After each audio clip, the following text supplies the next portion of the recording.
Well, the new Premier League season doesn't officially get underway until tomorrow, but Brighton's first competitive game of the campaign sees them travel to the northernmost professional football ground in the world. It's the start of a two-legged Conference League playoff against Norwegian side Tromsø to make sure the Seagulls don't get frozen out of the league phase. Brighton qualify for the Conference League next season. When you reflect the season 2 or 3 days, then everyone can be really proud of what he achieved individually and as a team. The confidence around the place, not arrogance, but confidence. It's Hinchelwood to finish it. Yes, he does. Sweeps the ball home. Once you take a step back, you actually realise how big it is. So yeah, I think at the moment I'm just riding it and enjoying every moment. So I'm proud every day to wear the shirt and lead the boys out. Fabian Hürzeler, take a bow, fella. He had a presence and an aura about him, which somebody so young you would think wouldn't have that yet. This guy is here to make something happen, Fabian Hürzeler, and his team play with such freedom and expression. Big for Brighton, and I think we are all very excited to get the season started. Very good evening to you. I'm Alex Crook alongside the former Brighton manager Mark McGee. It was only a few weeks ago that Fabian Hürzeler was part of the TalkSport team covering the World Cup final in New Jersey. Tonight he leads his Brighton side out in the Arctic Circle at the start of only their second ever European campaign. The Seagulls without Karim Matoma, Yankuba Minte and Manchester United target Carlos Baleba due to injury. Lewis Dunk and Jack Hinchelwood both start on the bench. They're not risked because of the artificial pitch in Norway. There is a debut for £50 million record summer signing Luka Vuskovic, as well as youngsters Ibrahim Osman and Malik Yacoub, both on loan in the Championship last season. So the Brighton 11 for the first leg of this Conference League playoff. Bart Verbruggen the goalkeeper, a back four of Vifa, Vuskovic, Baskagli and Kadioglu, Yacoub and Gross in midfield with Gomez, Ayari and Osman in behind Jorginho Ruter as the false number 9. Good news for the hosts, their goalkeeper, their regular number 1, the former Stoke and Wigan stopper Jakob Hogard, was injured in defeat to Molde at the weekend, but he has made a full recovery, so he starts in goal. The 3 central defenders, Vatabu, Skirovic and Tonnesson. Keep an eye on the right wing-back Isaac Dahlqvist, who got a hat-trick as they hammered Cluj in the last qualifying round in this competition. Varnard is the left wing-back, Ederson, Jensen and Larsen in midfield with Nyhammer and Hein Assen Larsen, 11-goal top scorer up front. Mark McGee, quick word on the Brighton team. Any surprises for you? I was given the sort of word that these boys wouldn't play because of the pitch, so not really any surprises. Possibly Yacoub playing, made his debut really, which is a big ask in this game, because these are no pushovers. This will be a proper game.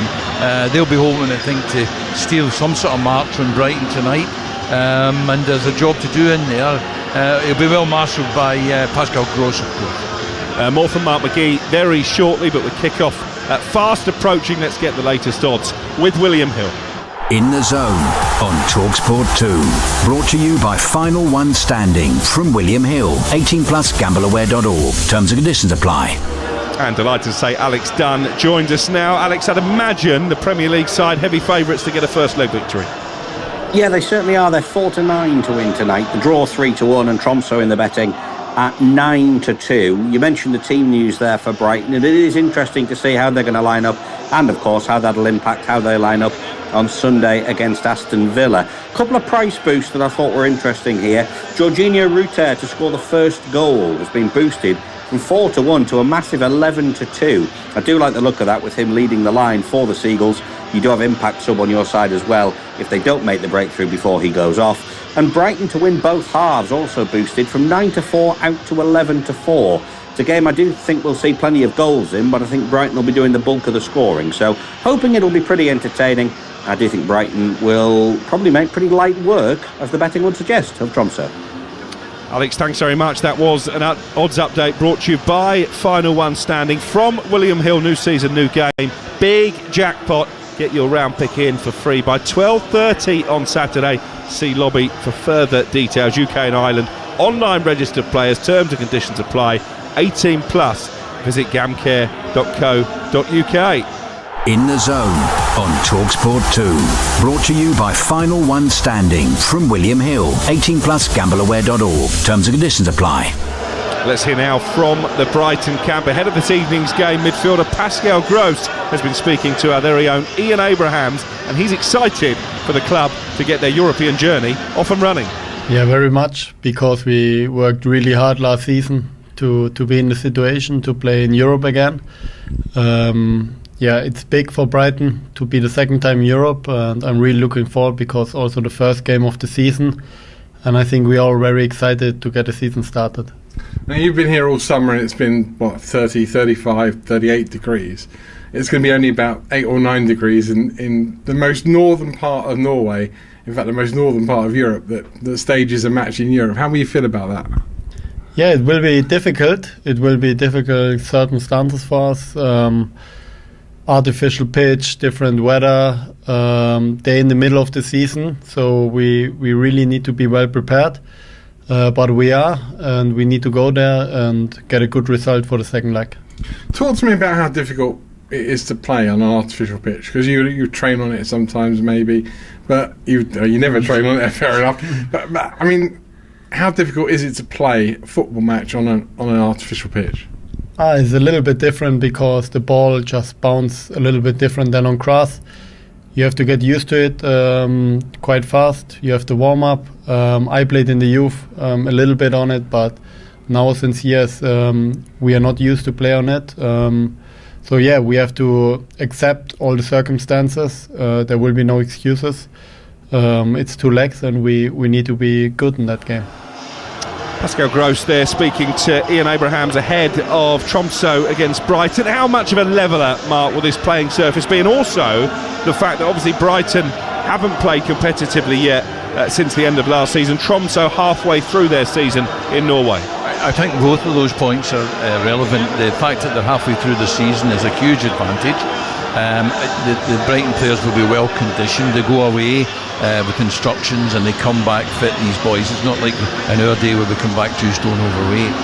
The pitch, what Pascal Gross said there is absolutely right. That's what people don't realise. It's the way the ball runs, and when it's passed, it checks and it kind of pops up a little bit, so there's sometimes a pass will go astray because of the little bit of rise in the ball off the surface, and also it stops very quickly at times because of that same thing, and it causes players to have to check, to change direction, and that's where sometimes there can be injuries, because the movement can be unexpected and high impact, and it is a difficult surface. I know why they play in it, and obviously as far north as they are, but I'd rather be without it. Looks like the fans trying to whip up quite the atmosphere as well. Only a maximum capacity of around about 7,400 hardy Brighton fans have made the trip to the Arctic Circle. We saw a video on the club's social channels earlier today. Lewis Dunk announcing the players would be refunding all of those 407 Brighton fans tickets for the game, and leaving them a gift as well on their seats as a thank you for making the journey. Yeah, that's fantastic. But what I would say is I went there with Scotland. We played a game in Tromsø against Norway, and it was I think it was a November night. There was a blizzard that we could hardly see the road in front of us as we made our way to the stadium and at the game, and it was nothing like this. this looks like summer at Withdean Stadium, never mind Tromsø in the Arctic Circle. So I think they've got it good today, and I don't think the northern aspect of it's even a factor. Yeah, the Tromsø supporters holding up red and white pieces of plastic to try and make a mosaic as the two sets of players emerge from the tunnel below. It's been a breaking transfer news, Mark McGee. Just had it confirmed by my sources down in Sussex that Liverpool have had a £50 million bid for Yankuba Minte rejected by Brighton. Minte is going to miss the first 8 weeks of the season anyway. Is that a move you can see happening? Not for 50 million, but I can see a team even at Liverpool's level and their ambitions being interested in Minty. I love him as a player. You know, I mean, apart from the effectiveness that Pascal Gross was last year, he was brilliant throughout the season. But Minty for me was a star player, and I think I could imagine everyone after him. And we're expecting Carlos Baleba to at some point join Manchester United. The club's still in active negotiations there after United's initial offer of 65 million fell short of Brighton's valuation. Is it a little bit of a concern that Brighton maybe look a bit short-handed, particularly if they lose those two players? It's a huge concern, but then, you know, we trust in Tony, and hopefully he'll have a few up his sleeve to replace these guys. But you know what it's like. You know, agents get involved, the players themselves get a sniff of it, and sometimes it's very, very hard to keep players, so they just have to be prepared to replace them. They look particularly light at the top end of the pitch. You mentioned it when we were talking off air. Jorginho Ruter isn't really a number 9, so he's going to drop deep probably into midfield. They've got Kostulas, who I know they rate highly, who is a number 9, but Danny Welbeck was allowed to join Chelsea. Do they need someone in that position? I think they do. You know, I think they need someone who can play with their back to it, someone who can run in behind a little bit as well, and I don't think they have that. So I think they have a lot of work to do, particularly if they lose these other players. They've got a lot of work to do between now and the signing deadline to get a couple in. Yeah, the transfer window closes, of course, on September the 1st, 11 o'clock. The window slams shut. Stay tuned to TalkSport.com and the TalkSport YouTube channel between now and then for all the big breaking transfers. But tonight, our focus very much on this game for Brighton in Norway as the Tromsø players gather in a huddle just on the edge of the centre circle. Their fans making plenty of noise before kick-off, and they have claimed some famous scalps here at the Romssa Arena. You may remember those iconic images of a European Cup Winners' Cup game against Chelsea back in the 1990s. The match was played in a blizzard, and Tromsø beat Gianluca Vialli and I think Chelsea went on to win the Cup Winners' Cup that season, but it is a difficult place to come. Galatasaray and Besiktas amongst the teams to lose here recently. I'm sure Fabian Hürzeler, the Brighton manager, will be well aware of just how big a threat Tromsø pose on their own patch. We are just about ready for kick-off here on TalkSport 2. And it will be Tromsø in their red and white striped jerseys, white shorts and white socks, kicking from left to right in the first half, who get us underway. Brighton all in blue, and they will be attacking the goal away to our left. Just to remind you, the Seagulls line up for Bruggen in goal. Vifa, Vuskovic, the debutant, Pascagli and Kadioglu, the back four. Gross and Yakule making his first competitive appearance in Brighton colours in midfield. Gomez, Ayate and Ibrahim Osman, another youngster in midfield. And then Jorginho Ruter up front. First touch of the ball for the Tromsø goalkeeper Hergaard, former Stoke and Wigan man, 34 years young now. He punts the ball deep into Brighton territory. It was collected by the yellow-shirted Bart Verbruggen, and then chipped forward down this left-hand side by Olivier Buscagli. 9 Premier League starts for him last season. Osman has just got a nudge in the back there as the ball was played down the line. It will be an early Brighton free kick. Mark McGee. Yeah, well, we could see as the ball went back towards the Brighton goalkeeper there, the high press, the fast press from Tromsø, you know, closing everything down, you know, trying to put Brighton under pressure. Brighton have to be able to play through that. If Brighton can play through that, they can get a lot of success, but they have to have the bottle, they have to have the composure and the peace of mind, you know, to bring the ball down and to pass it out when they're closing them down so quickly. Ball played forward down the right-hand side, looking for the run from that right wing of Diego Gomez. Vifa with a pass all the way through in the end to the Tromsø goalkeeper Hergaard. It's played short now to the edge of that Tromsø penalty area. 0-0 on TalkSport 2, just a minute or so played in the Arctic Circle. Second leg live from the Amex this time next week, or slightly later kick-off, actually 7:30 in the evening. As Gomez, the Paraguayan, wins his team a throw midway inside the Tromsø half of the field. But you expect Osman and Gomez to be the ones that are closing down people up front.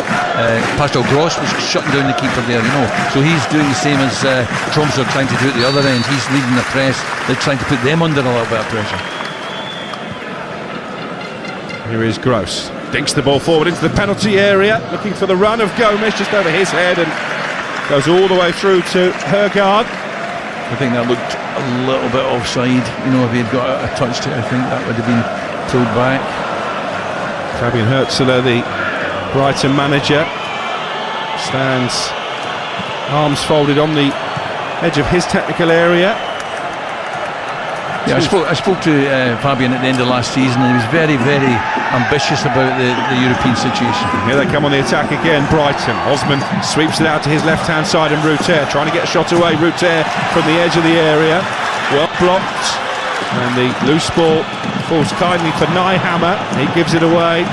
Tromsø have been wasteful in possession, I would suggest, in the opening few moments here on TalkSport 2. And now the teenager, signed for £50 million from Tottenham in the summer, the Croatian international Vuskovic, just rolls his studs over the top of the ball and plays it out to his right. And Mats V for Brighton, even on this artificial surface, very comfortable. Mark McGee just playing the ball around amongst themselves. Yeah, well, I think we expect Brighton to have the majority of the possession. The danger for Brighton is that that Tromsø drop that little bit deeper, allow them to come on, and then they counter against them. Here they are on the counter-attack, and in behind momentarily is Larsson. Tries to shift the ball onto his left foot. That extra touch was quite costly in the end because it allowed Buscagli just to slide in and win the ball. I think the offside flag mark may have gone up, did it, belatedly? I think it did, but I think that that's exactly what we were describing just as it took place. That Brighton have made half a dozen, maybe 8-10 passes, and suddenly they win it back, and then they're onto them. So the Brighton back four have to really be vigilant. This is not something they can ball watch. Tromsø nil, Brighton nil in the early stages here in Norway. Ruter with the ball out to his right. Gomez with a chance to cross. Only really Osman in the centre, waiting at the far post. Osman goes for goal, and that was an important block by Isak Dahlqvist at the far post. It was a tight angle, but it was on target. It was a fabulous ball from Gomez, in that area between the back four and the goalkeeper. Oh, a brilliant ball, and really difficult for the defender to deal with, but he blocks it off with a shot. Good defending, but a fantastic ball in. Osman, the Ghanaian international, spent the second half of last season on loan at Birmingham in the Championship, making his competitive Brighton debut this season. They have got other youngsters amongst the travelling party on the bench, including the sought-after Mario Koza-Dubry, subject of a rejected £7.5 million bid from Rangers over the last few days. As Vuskovic just taps the ball back to Verbruggen, the Dutch international goalkeeper. 5 minutes play, Tromsø nil, Brighton nil here on TalkSport 2. Don't forget the Premier League returns, and we've got the first two matches live and exclusive to national radio on TalkSport. Arsenal Coventry, the champions, begin their title defence tomorrow night. That's an 8 o'clock kickoff, and on Saturday lunchtime, Hull City, newly promoted, host Manchester United at the MKM. Brighton don't play until Sunday. They'll be part of our Around the Ground service that comes live from St James's Park. Alexander Isak's first return to Newcastle with Liverpool, and what is sure to be an emotional occasion as both sets of supporters pay tribute to the late great Kevin Keegan. Sam Matapace and I will be there on air from 1:30 on Sunday afternoon, bring you all the goals as they go in. I think that'll be a fantastic occasion, as you say, with the Liverpool going back there and the Kevin Keegan thing going on. It's going to be quite an emotional day at St James's Park. The voice of Mark McGee, former Scotland international, former Brighton manager, as Osman picks up possession high up the field, rolls it out to Gross down the right hand side, ball into Vifa, who thought about the cutback. In the end, I think was trying to win a corner as he let the ball trickle out of play, but the referee decided the last touch was off Mats Vifa, and Tromsø escape with the goal kick. Tromsø, the former club of Morten Gabs Pedersen, the cult hero in his time at Blackburn Rovers.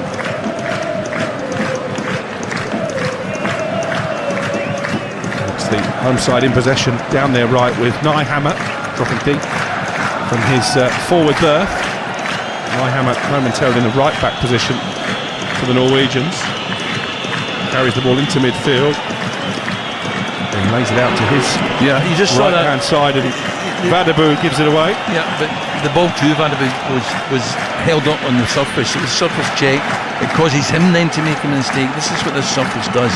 It's not always as slick and as fast as you want it to be. And it doesn't look as if there's much water on it. Normally you'd want it watered. I'm sure that Brighton aren't too concerned about that. They don't want it any faster. But if this was a home game, you'd want the pitch fast. Those Brighton fans who have made the trip have been enjoying the local sights and sounds. 16 degrees this afternoon, so there's worse times, I think, to visit the Arctic Circle. Here is Osman down the Brighton left, rolls the ball back to the edge of the area, and then it's swept in towards the far post. That was a decent enough delivery from Buscagli, cleared away as far as Vifa down that right hand side, then a lovely little turn from Pascal Gross before crossing to the far post, collected by Osman on the byline. Kadioglu offering the chance for the cutback, the Turkish international. Osman's seen plenty of the ball early on. He's been very positive as well. He goes down in the penalty area, but I think he was looking for the contact, and he ended behind for a goal kick. I'm not so sure. I thought there might have been a little bit of click at the ankles. A good cross a minute ago, and Pascal Gross ended up getting in the way of Gomez. Both of them went for the same ball, but it was a terrific cross to the back post. I think there's a bit of something there. And the referee had a good view of it and said no penalty. Brighton finishing 8th in the Premier League last season, won 5 of their 8 European games when they qualified for the Europa League a couple of years ago. Going out to Roma. I asked Fabian at the end of last season about the burden of having a European campaign, and he was very positive about it. He said the club want it, he wants it, and they think they'll have a squad to cope with it. Ball forward by Buscagli, one back by Ruter on the edge of the Tromsø penalty area. This is Gomez down the right hand side, who has recently signed a new long-term contract, cuts the ball back for Vifa. Again, it's a deep cross over the head of the 3 players lurking on the edge of the 6-yard box. It's kept alive by Osman, plays his pass against David Ederson, so it's going to be a corner for Brighton, the first of the evening. 0-0, 10 minutes played, but the Premier League visitors, as you would expect, dominating possession, dictating the pace of the game, and it's Pascal Gross, the captain, who is going to whip in this corner from the left hand side. Big men sent 4 from the back, including Vuskovic, who's useful in the air, over his head and nodded down by Gomez. It was a bit too deep, the delivery, really. Here is Yakule, the 20-year-old Malian, making his Brighton debut. He has possession on halfway. The game's still goalless in this first leg of the Conference League playoff. Plenty of British interest tonight, with many of the Scottish teams in action, including Rangers, who've already been knocked out of the Champions League and the Europa League, trying to at least make sure they've got Conference League football this season. It's a good ball out to Osman down the Brighton left. Again, he's immediately driving into the penalty area, pulls it back for Pascal Gross. His shot blocked by Lars Olden Larsson, but the offside flag up against Osman anyway. Free kick from Tromsø, it stays 0-0. Pascal Gross, he was at the back post when I said he had clashed with his own player. He was back there in the left back position. He's in the inside 18-yard box there having a shot. He is absolutely everywhere. And at the end of last season, that was his form. He was absolutely brilliant at the end of last season. And he looks to me as if he's picking it up right where he finished. Just got a shot on our monitor of the 36-year-old Tromsø head coach Jørgen Vik. So combined age, the two managers, Mark McGive's 69. It is a young man's game, isn't it? Yeah. Well, my first job at Reading, I was 34, so it's not a new thing. Were you like Fabian Hürzeler? Were you reminded of it at every press conference? No, not really. To be fair, it's so long ago I can't really remember. That would be the truth of it.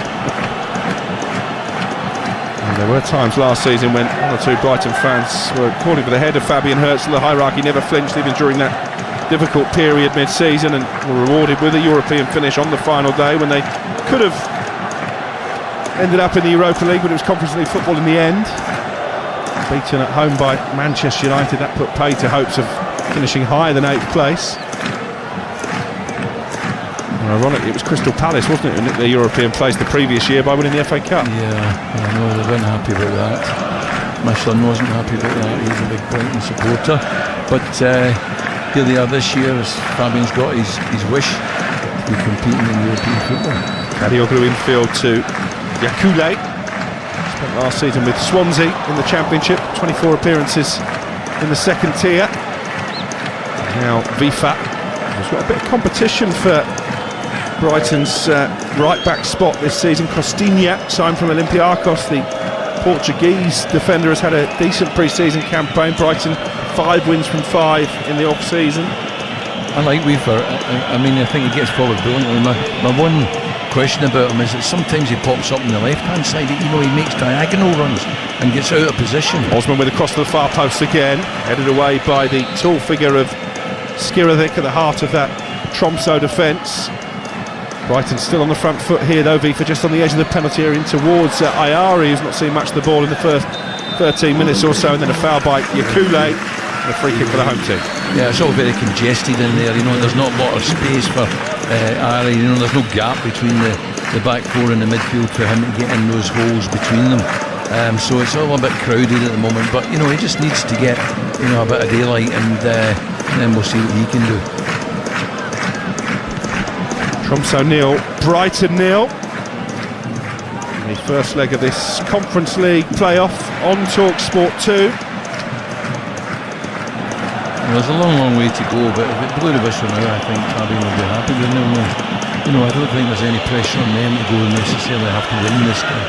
They just have to make sure that when they go to the Amex next week, then they're thoroughly in the game. There should be a decent crowd there as well. It's Brighton's only second ever European campaign, both coming in the last few seasons.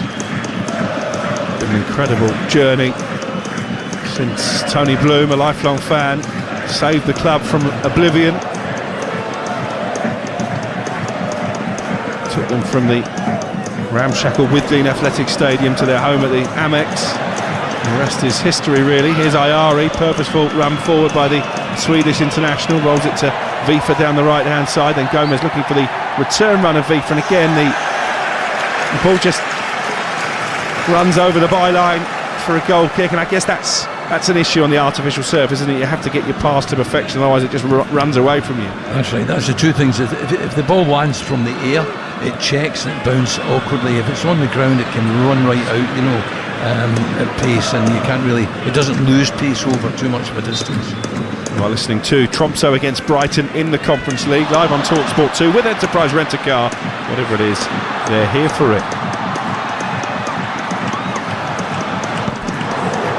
Brighton must have had 75% possession, I'd have thought, in these opening 15 minutes, but it's still 0-0. Tromsø have the ball now, but deep inside their own half, and then it's given away. Good challenge by Ayari. Osman's pass is overhit, and then there was a foul by Ayari on Jensen, the captain, in midfield. It's going to be a free kick for the Norwegians. One thing on this surface, you have to have a touch. There was 2 balls given away there back to the opposition when players are playing one touch. You can afford to have a touch and make the pass. You won't lose the opportunity to make the pass because you can make the ball travel at speed. So, when you receive, you can have a touch and make the pass. Don't play one touch and risk giving it away. Tromsø 17 games unbeaten on this artificial pitch in the Arctic Circle.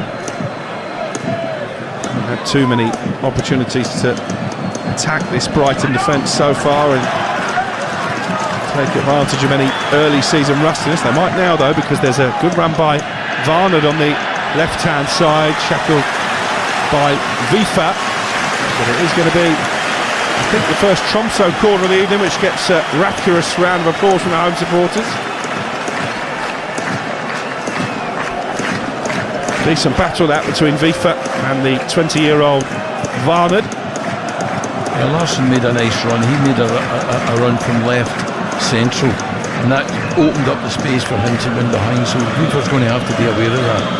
Corner about to be taken by Edvardsen from the Tromsø left. It's going to be a right-footed delivery.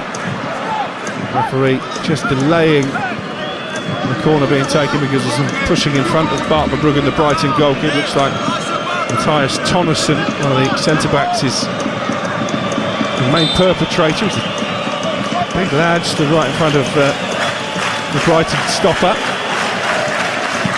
The corner is belatedly played in. It's a decent delivery as well, over the head of Verbruggen. Nodded away, I think, by Ayari, and then chipped back into the penalty area. Not fully clear yet. Tromsø player goes down, but I think he was standing in an offside position, so it will be a defensive free kick for Brighton with the score still 0-0. Yeah, I think Ayari was probably the smallest player in the 6-yard box there, and he was the one that got the header away, but Verbruggen was sort of blocked off, and I think he was glad to see him get the header.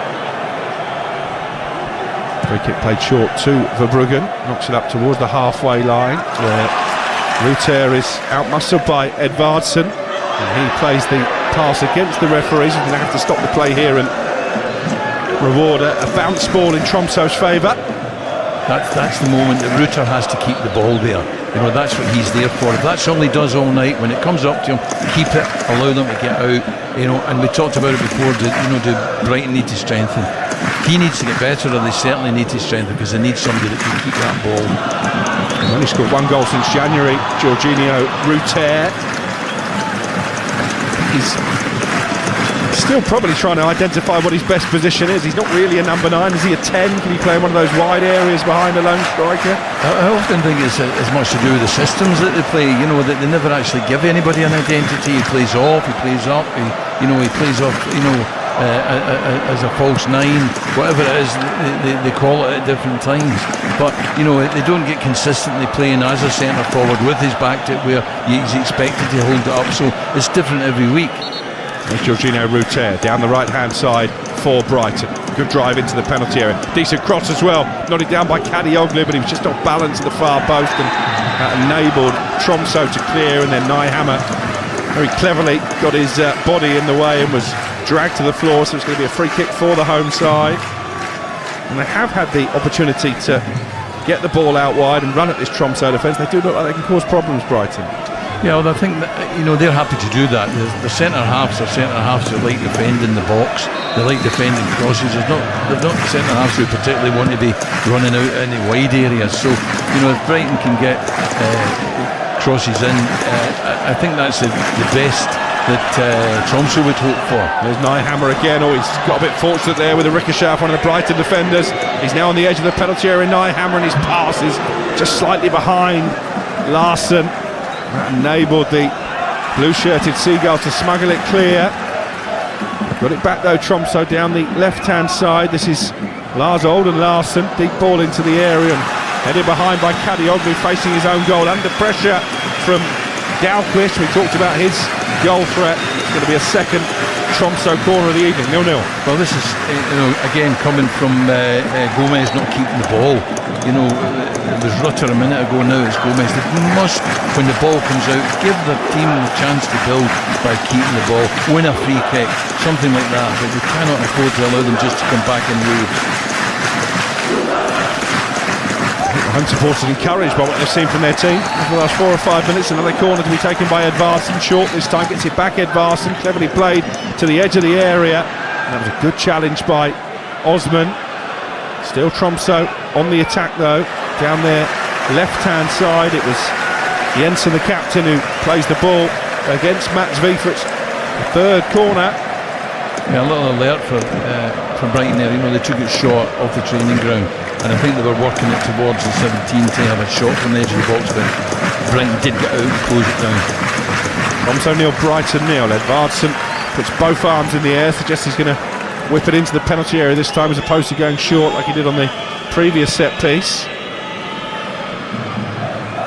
Swung in towards the goalkeeper and headed over the crossbar by Tonnesson up from the back. He had a free run at it, Mark McGee, and might be disappointed he didn't hit the target.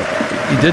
He had a free run at it, but there was a lot of bodies in there, but they're having to deal with this business that they're not allowed to hold, and that's causing them a problem because it frees up the likes of Tonneson to get the header. So they need to defend better, and the goalkeeper, of course, has to take a part in that. Maybe come and punch it, maybe be more ready to come. Just coming under a little bit of pressure here, Brighton, in the last few minutes, having dominated the early exchanges. It's still 0-0, but maybe a bit of anxiety from Fabian Hürzeler down on the touchline. They're giving the ball away at a rapid rate. That one touch again, just playing it around the corner blind. You can take that in. The classic example of it was, I always remember watching Harry Kane doing it. He comes off, has a touch, then he plays the pass. He doesn't try and play it first time. And they've got to take a little bit out of Harry's book, Ball played out from Horgard, the goalkeeper, out to the left-hand side. Plenty of blue shirts forward, but Barnard, very decent with the ball at his feet, manages to get it back to the keeper, and then there was a risky ball on the edge of the area by Jensen, the skipper. Hit away by Horgard, but Brighton have it back now as a result of that mistake, and it's played forward towards Ayari. Outmuscled on the edge of the penalty area, and then he dives in to try and regain possession. Free kick goes the other way. Not sure about that. I thought the referee had changed his mind and had given a free kick to Brighton, but couldn't really work that one out. Tromsø 0, Brighton 0. Midway through the first half, and too many opportunities to break the deadlock for either team. Mark Verbruggen, who kept 10 clean sheets in the Premier League season, yet to be tested, has been relatively comfortable for Horgard at the other end as well. He chips the ball, Horgard, into the centre circle. Good header by Matarin Vuskovic, but he'll have to get back in position now, the youngster, because Nyhammer is coming forward. He's well over halfway. Good piece of defending by the 20-year-old Jakule, who's then dragged to the ground by Edvardsen, and Brighton have a free kick. Yeah, it was Vuskovic come out there and won the header, but as you say, he took himself right into midfield. They did close around him at the back, but he did get back as well and helped winning the ball back with the Kui. Transfer news reaching us all the time on the TalkSport network. Aston Villa making a £20 million offer for the Southampton defender Taylor Harwood-Bellis. Still well short of the £30 million that Southampton are asking for. TalkSport.com, the best place to start today with all the breaking transfer stories. The ball is played long upfield by Brighton over the head of a frustrated Ayari. And then Jorginho Ruter, not for the first time in this first half, penalised for a foul on Edvardsen. He's got to be careful, the Frenchman, not to get his name taken by the referee. Yeah, I think there's a little bit of frustration. He knows he's not done well so far, and he's desperate to try and make up for it, but he can't be doing that. Now Kui has had a decent start to the evening, plays the ball back to his goalkeeper Verbruggen. 0-0 the score. It's almost given away by Brighton deep inside their own half, but one back by the tough tackling Kadioglu in bright orange boots, and then he's clipped from behind by Dahlqvist. There's been 1 or 2 tackles in these opening 25 minutes or so. Yeah, they've all been sort of clumsy stuff, or kind of almost you'd normally describe as being a little bit lazy, a little bit careless, but there's been nothing sinister, that's for sure. You're listening to Tromsø against Brighton in the Conference League, live on TalkSport 2 with Enterprise Rent-A-Car. Here for it. Book now at enterprise.co.uk. Still we await the first goal of the evening. Good ball played into midfield. Ayari quickly forward to Ruter. Ruter 25 yards out, shifts it to Gross on the edge of the area. Gross with a shot straight into the arms of Horgard. I think that's probably Brighton's first shot on target, isn't it? And probably the best bit of play in Bobbin Ruter. And I think he tries to chip him here actually. He tries to get it into the far, the keeper's right hand side over into that far corner, but he didn't quite get enough on it. Possibly the surface played a part in that. Pascal Gross, I know, has been noted down by a lot of fantasy Premier League managers this season, because we know Danny Welbeck at the club anymore. He is going to be the designated penalty taker. Of course, takes most of the free kicks and corners as well. Here is Gross wearing the captain's armband with Lewis Dunk, the club captain, watching on from the bench. Kadioglu over halfway out to the left-hand side, and the lively Osman. He cuts in on his right foot and then plays it to the edge of the penalty area. And Buscagli, maybe a chance for Ayari to get a shot away, rolls it to his right, and Gross instead. Gross back to Ayari, and then Ruter with the effort blocked inside the area. It was neat play by Brighton. Kadioglu with a cross back into the 18-yard box and only cleared as far as Ruter, who goes down the edge of the penalty area. Again, the referee says no foul. Here's Osman now, trying to find some space inside that box, which is very congested. Cleared away as far as Yao Kuye, and he curls his effort high over the crossbar and behind for a goal kick for Tromsø. Now, for all the world, it looked like a free kick in the edge of the box, and the referee was having none of it, but there's been some good play there. There was that little combination in the middle of the box where they did almost get a shot, and that's got to be, I think. That's a wayward effort, wasn't it, in the end, from Yao Kuye. Brighton are beginning to carve open this Tromsø backline, which is held firm for the opening 27 minutes here on TalkSport 2, 0-0 the score. Reminder, tomorrow night we witness the start of Arsenal's Premier League title defence live on TalkSport. Coverage starts at 7 o'clock. Arsenal against Frank Lampard's newly promoted Coventry City. On Saturday, our 12:30 offering is Manchester United and their trip to another of the newly promoted sides, Hull. Here's Pascal Gross. Picks up possession on the edge of the Tromsø D. Cleared away, only as far as Ruter shoots left-footed. Oh, that was a power-packed effort from 22 yards out. The goalkeeper, Horgard, flings himself to his left-hand side, makes a decent save. That was a terrific effort. But, you know, again, unfortunately, it was Pascal Gross that found himself being the one trying to break through the middle and didn't quite have the pace. But then when it breaks back, and Ruter had a really good shot, you know, forced the keeper into a save, which is the best, you know, you can ask. Second Brighton corner of the evening, still goalless on TalkSport. It's going to be taken from the far right touchline by Olivier Buscagli. So a left-footed in-swinging delivery, you'd imagine. Now Kuye and Ayari, along with Osman, just lurking on the edge of the penalty area. The tall figure of the teenager Vuskovic has come forward, so to Vifa. In towards Vifa, headed down as far as Osman. Oh, another brilliant effort on the half volley. And another acrobatic save from Horgard, who all of a sudden is the busiest man inside the stadium. 0-0.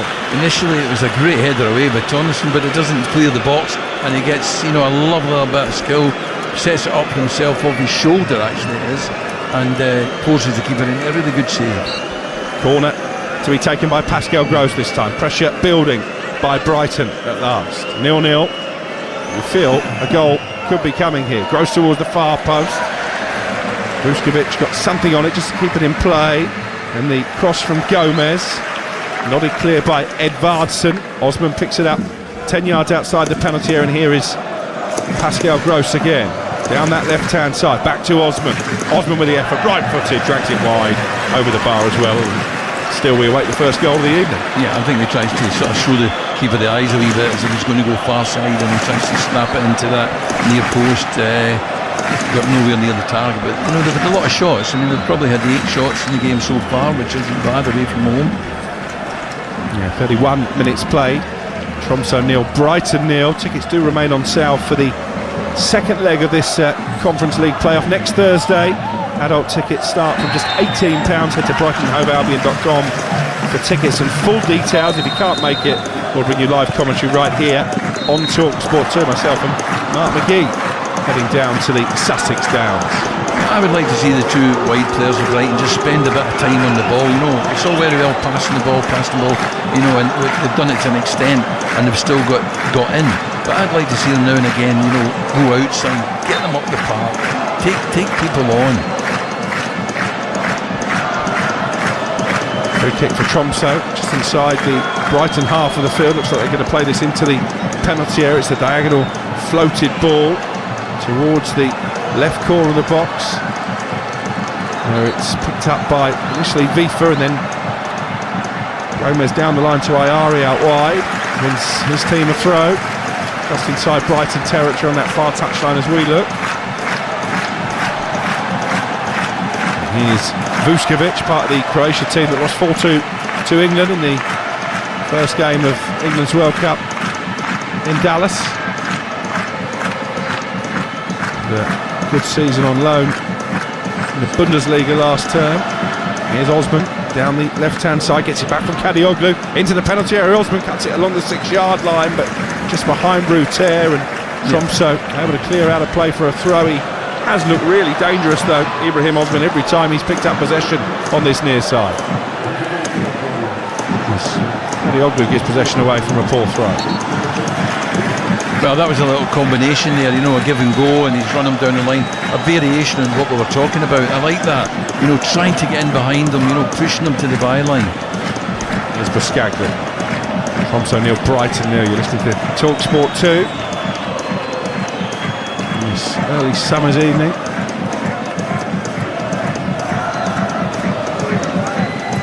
Buscaglia chips the ball into the penalty area, looking for the run of Gomez coming in from the right-hand side, watched all the way by Hergaard, who collects in the sky.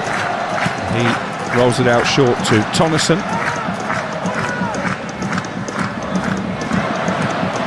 It was good defending by Kuye over on the far side, forcing the error from Varnard. Ball out of play for a Brighton throw, which is taken quickly. Here's Pascal Gross just inside the Tromsø half.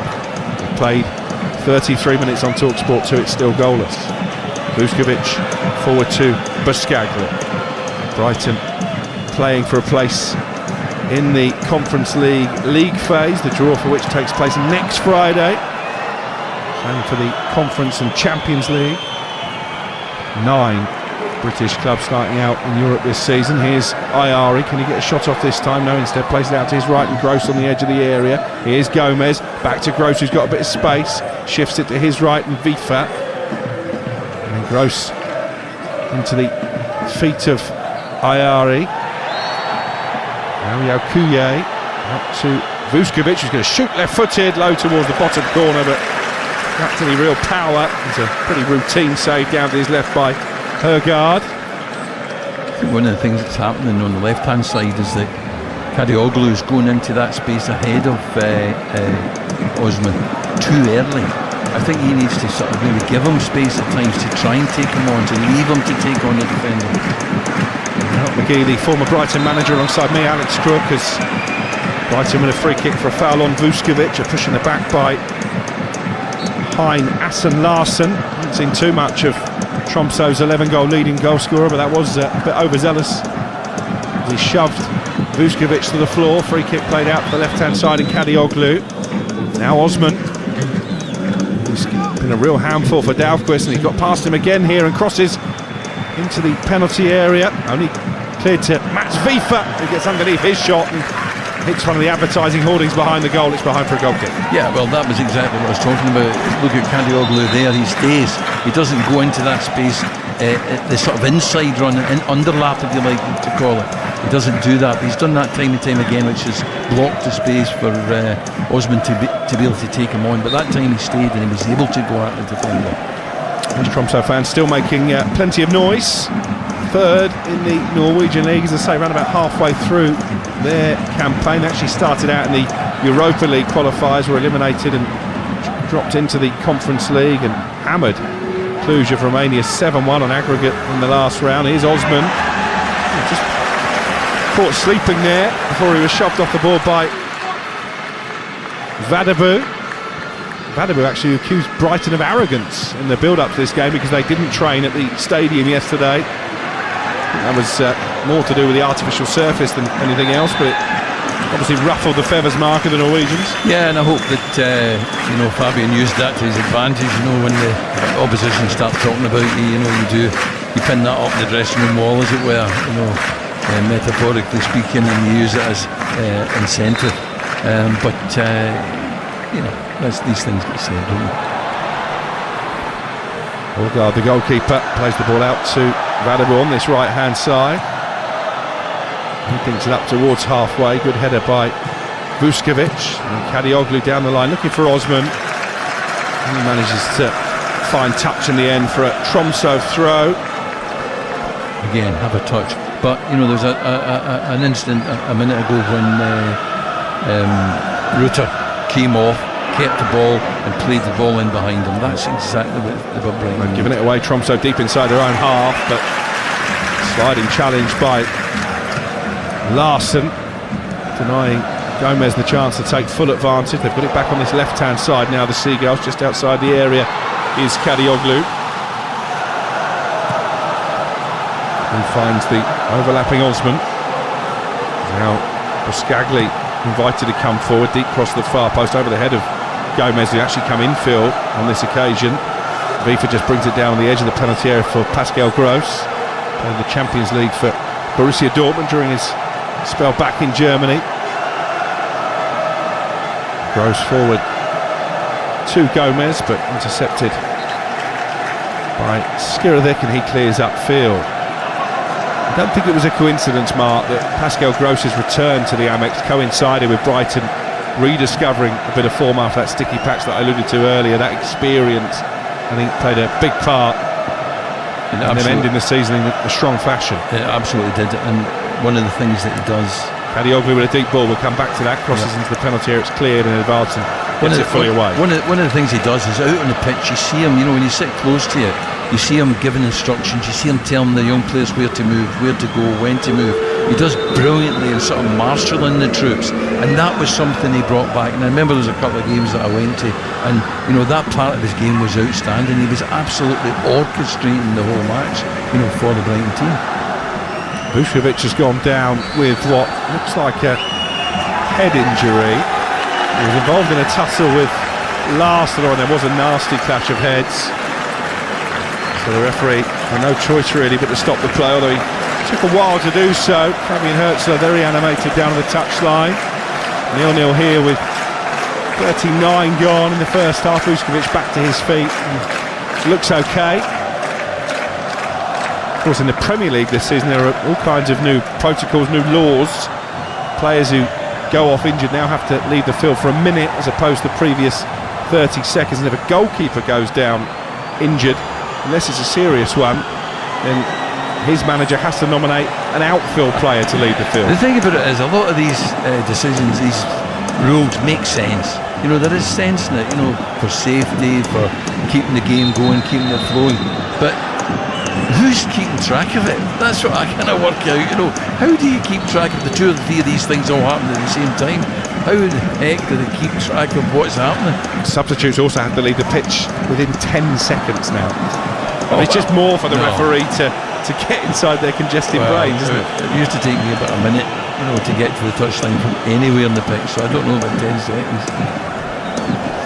So we have got a little bit of a stoppage of play here. I think actually it's Larsen who came off worse with that aerial challenge. In fact, this is another Tromsø player who's gone down with a head injury, and Matthias Tonnesson. The Brighton players have all come over to get a drink. Now I mentioned it's warmer this time of year in Norway than if you were to go there in the dead of winter, but it's 16 degrees. I'm not sure we need a hydration break.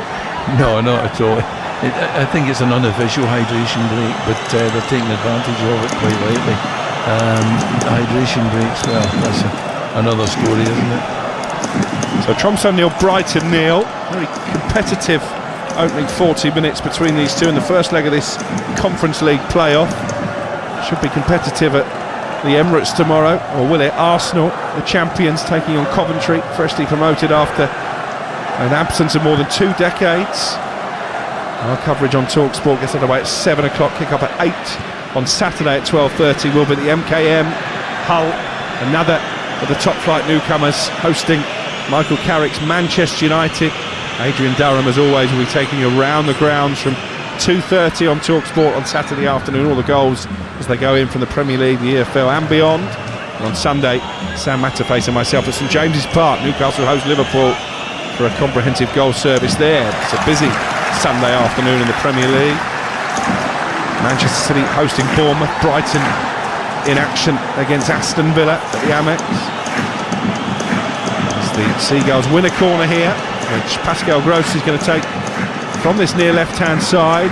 They'd love a goal in the final few moments of this first half to take into half-time. Brighton, again, the referee is going to delay the delivery because of some pushing on the edge of the 6-yard box. Yeah, just a point that Osman taking on the fullback there, won them the corner. You know, that's what we're talking about. That's productive.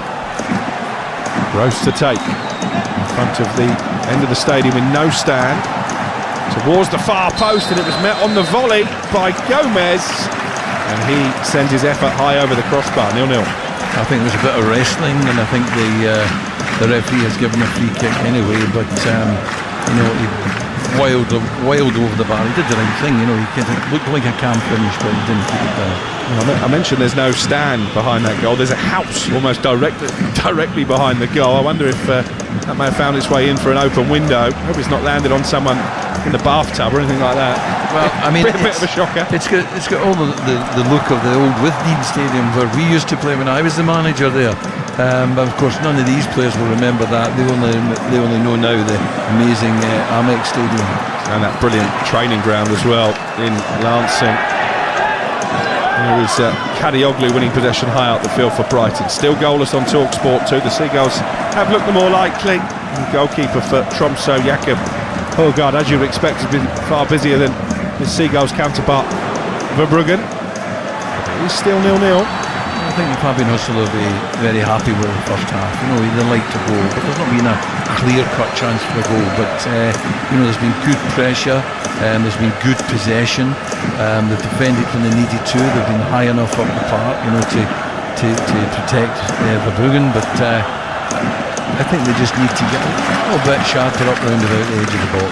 How much will it benefit Aston Villa on Sunday that Brighton have had this arduous trek to Scandinavia in the build-up to the start of a new Premier League campaign? Well, I suppose it depends on how many of these start, you know, because we know there are 3 that didn't play today because of the pitch. There are a couple coming back from injury. There might be 1 or 2 others that you know, they're on the bench. So I'd imagine the team on Sunday against Aston Villa will look radically different from this.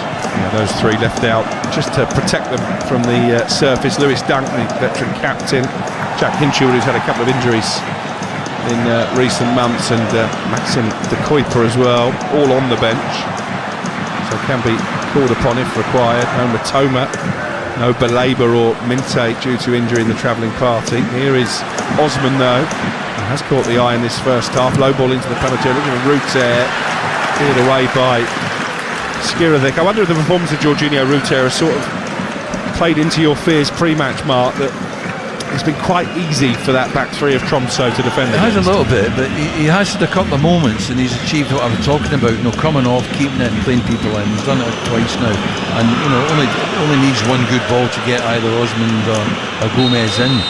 So I think he started to do a little bit better. Brighton have won a free kick for a foul by Lars Olden Larsen. The challenge initially was on Gomez, and it was a little bit over the top of the ball. Referee tried to play an advantage, and in the end has pulled it back for this free kick, which will be taken in the final few seconds of regulation time in this first half. I don't think there'll be too much by way of stoppage times. This might be the last chance for Brighton to carve a goal scoring opportunity and to break the deadlock. Pascal Gross looks like he will deliver, wearing that captain's armband halfway down his left arm. 2 added minutes as we tick beyond the 45. Ball played in by Gross, loops up inside that penalty area off a Tromsø head, and Kadioglu will just shepherd the ball out of play for a Brighton throw on this near side. Takes it quickly back towards Yaukuye, the diminutive midfielder for Brighton. Kadioglu out to the left, where Ayari, who's really been starved of service, picks up possession. Very quiet evening so far from him. Scored a couple of belters for Sweden at the World Cup and got a good goal in pre-season the other week as well. When he has had the opportunity to get a shot away from distance, he's passed it up tonight, Ayari. Yeah, you look at my head of the ball and his body language is a bit frustrated, but there's no space in there for him. Here's Osman. He has found space down the left-hand side. I think he will win his team another corner in first half stoppage time. They're 5th of this first half, Brighton. Well, we talked halfway through the half about starting to see the wingers take people on, and you know, they can easily, you know, it's a big part of their armoury is scoring from set plays, scoring from corners. So, you know, by him taking people on and winning corners, it's a great contribution he's making. Pascal Gross from the near side. Tromsø 0, Brighton 0. We've played almost 90 seconds of the 2 added minutes at the end of this first half. Gross to the far post, it goes, and it's headed over the crossbar. Opportunity there for Buscagli. Looks frustratingly up to the skies. He got underneath the header. Yeah, I think it just couldn't came get it on target. Just came a little bit high from it. It wasn't so much, I think, his timing. I don't think the opportunity was there. Where it arrived at, I'm in the 6-yard box there, and just couldn't quite get to because of the height it came in at. All eyes on the referee. The 2 minutes pretty much up here that were indicated to be added on at the end of the first half. And indeed, there is the half-time whistle. Well, nothing to separate the two teams after the opening 45 minutes. Jorginho Ruter had an effort well saved by Jakob Højgaard, arguably the best chance Brighton had. An acrobatic shot from Ibrahim Osman, who's caught the eye of the youngster. Again, diverted behind for a corner by Højgaard. At the other end, Bart Verbruggen, the Brighton keeper, Mark, unsurprisingly perhaps, has been pretty much a spectator. Yeah, I think that on the left-hand side here, that's been the best source as Osman. And when Kadioglu's allowed him just to get ahead of him, it's got better rather than him running ahead of him and closing up that space. So I think that's been productive, and I wouldn't be surprised if that's going to be the source, whether it's a corner or whether it's him getting in and getting a cross in. That's where a goal might come from. Yeah, late header over the crossbar from Olivier Buscagli for Brighton as well. They've been knocking on the door, the Seagulls. But at the moment, the Tromsø defence holding firm half-time in the Arctic Circle in the first leg of this Conference League playoff. It is Tromsø 0, Brighton 0. Installing a smart meter is a simple switch that makes your life easier. That's the view of Joe Tupman, who's installed thousands of smart meters. Here are a few things he wishes everyone knew about them. Hi, my name's Joe and I'm a smart meter installer. I'm from Nottingham and I've been installing meters since 2021. One of the great things about having a smart meter installed is that it can give you access to flexible tariffs and schemes, which means you can get rewards for using energy at off-peak times. People always tell me how much they like seeing how much their energy is costing in pounds and pence. If they're on prepay, they love the fact that they can top up online from wherever they are. That's a game changer. Find out how a smart meter can benefit you. Search Get a Smart Meter. Eligibility may vary. You want to sit down? Yeah. I can confirm that you have won £1 million indeed. Who wouldn't want to feel that feeling? Thank you so much. New Lotto is now making more millionaires than ever before. Oh my God. And this week, it could be you. Congratulations. Lotto from the National Lottery.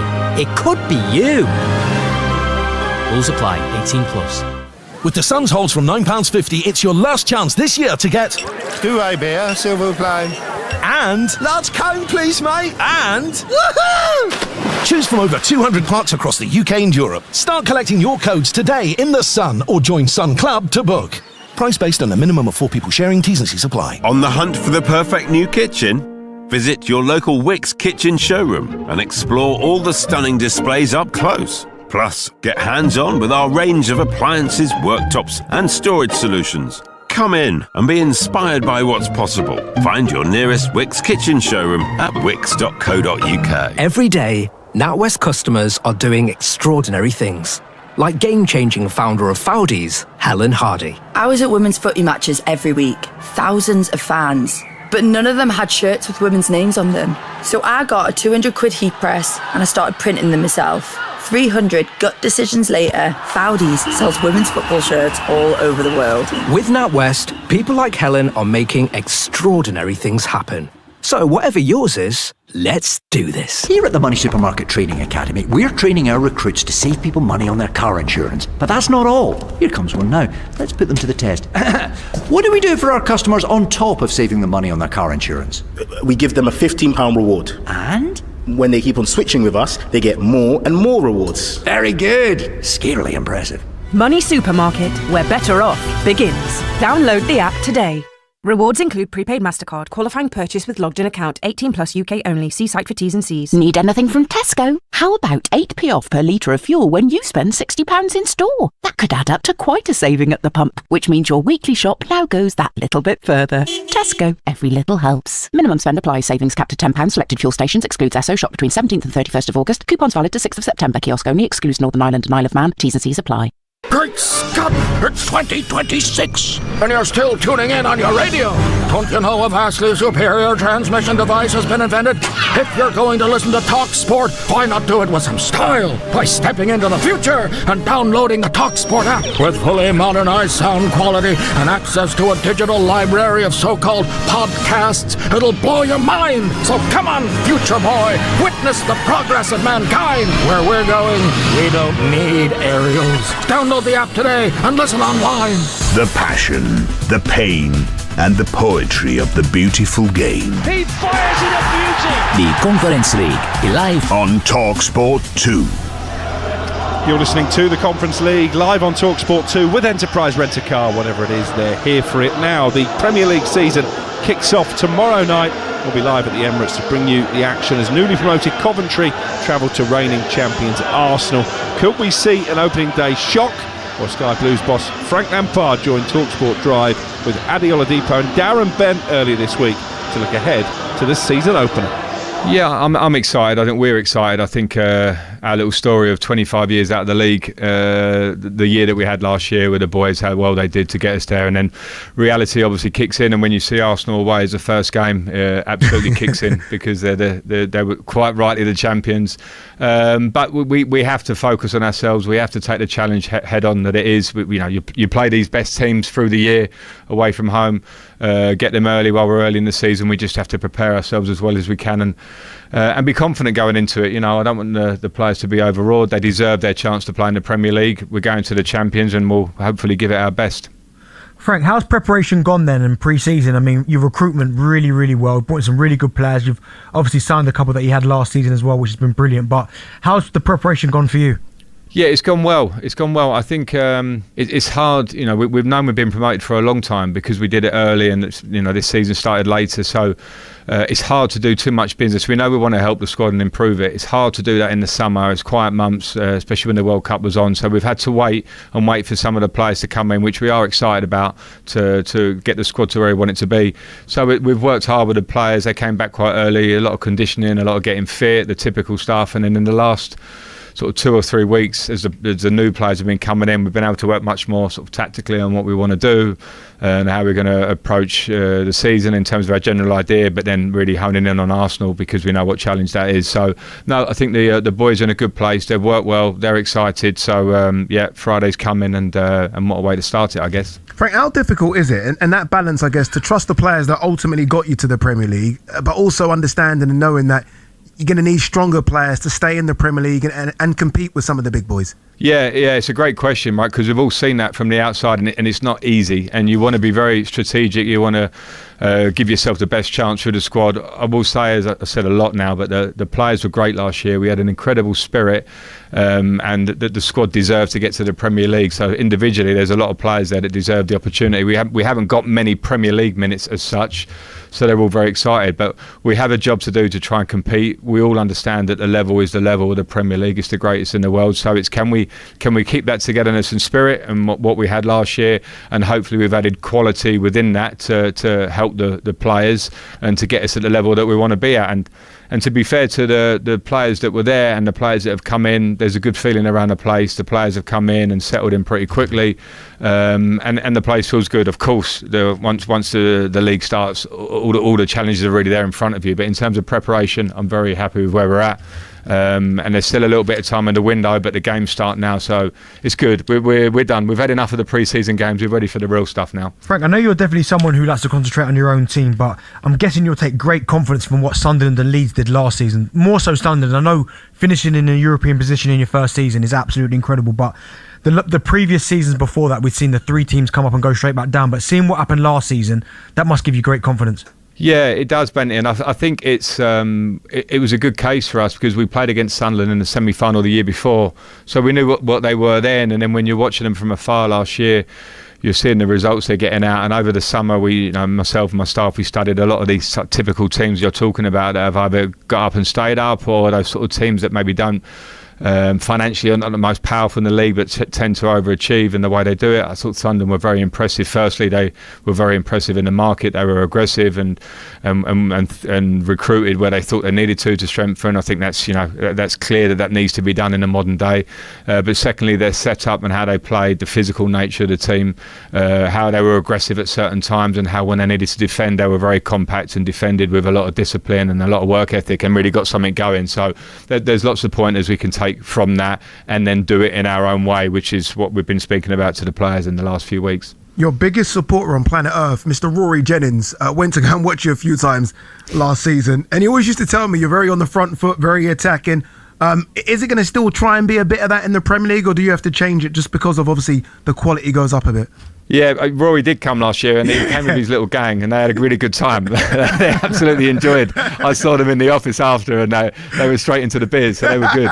But it's an interesting one for us. We did play that way last year, and you play what's in front of you, and we were aggressive. We'd be aggressive off the ball.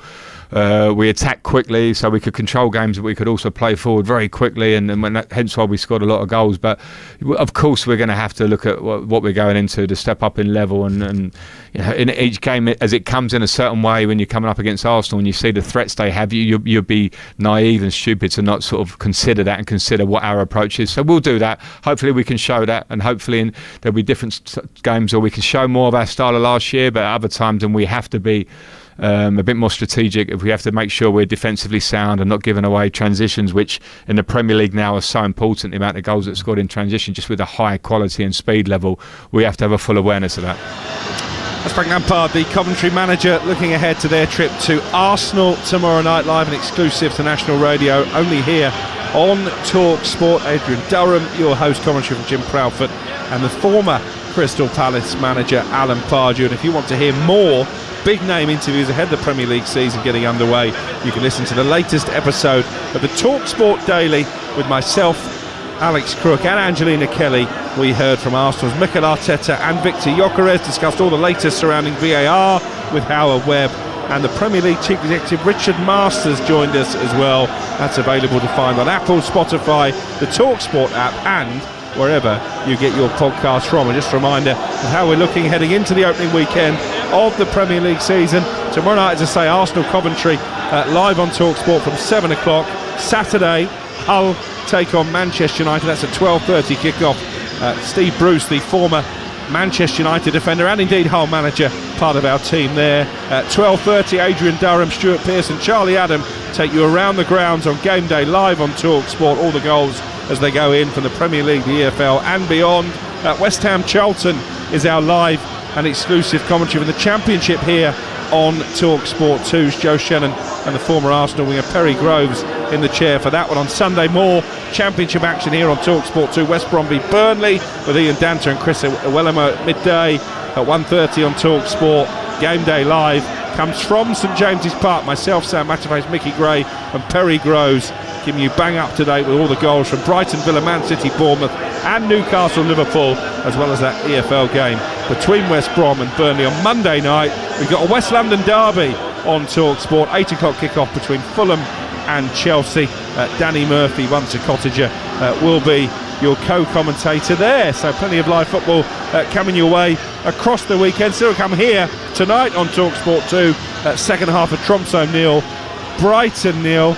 Mark McGee, 0-0 would be a decent result to take back to the Amex. So what do your former club need to do to give themselves a victory on the night, an advantage heading into that second leg? Well, just a little bit more. You know, you talked about the fact that Ayala hadn't got any shots when there was shots on, so maybe up the ratio of shots from especially around about that edge of the box. But they probably had 10 shots, so it's not bad, but they just need to have a bit more quality.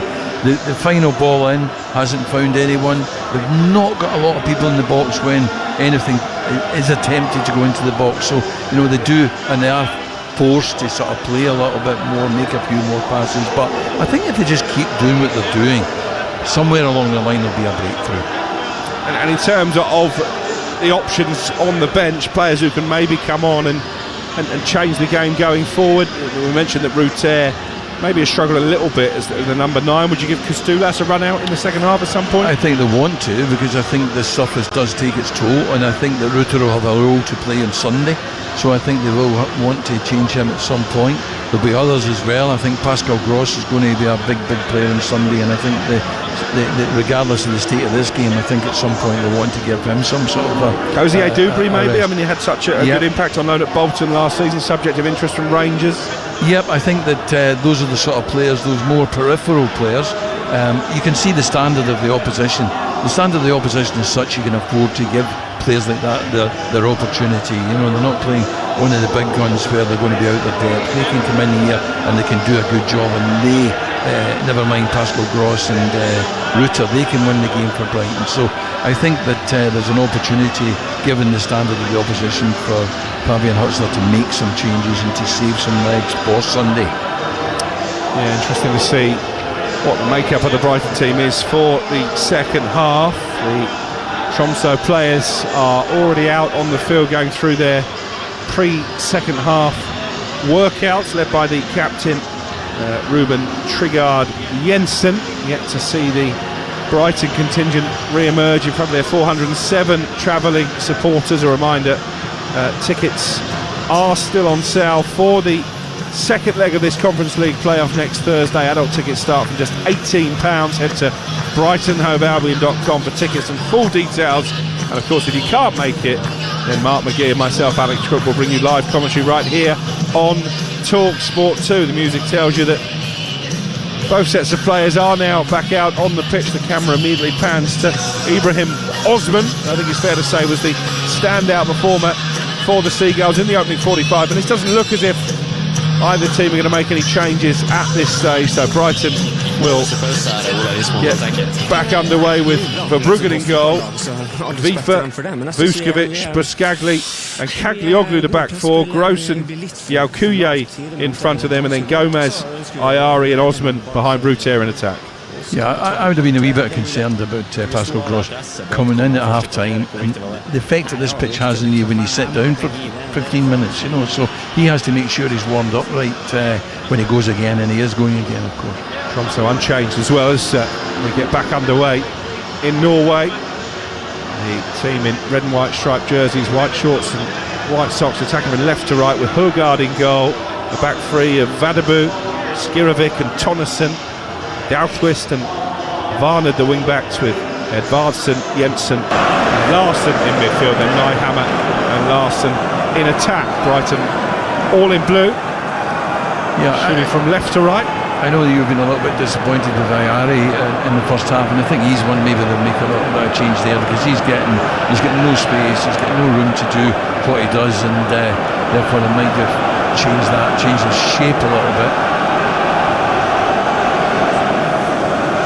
Hertzler sat on the edge of his technical area, looking reasonably relaxed as we begin the second 45.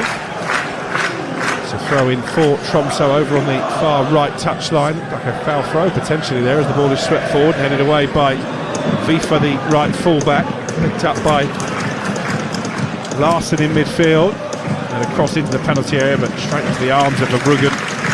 I think I can count on one hand the number of touches that Verbruggen has had in the game so far. So he bowls it out to Caglioglu.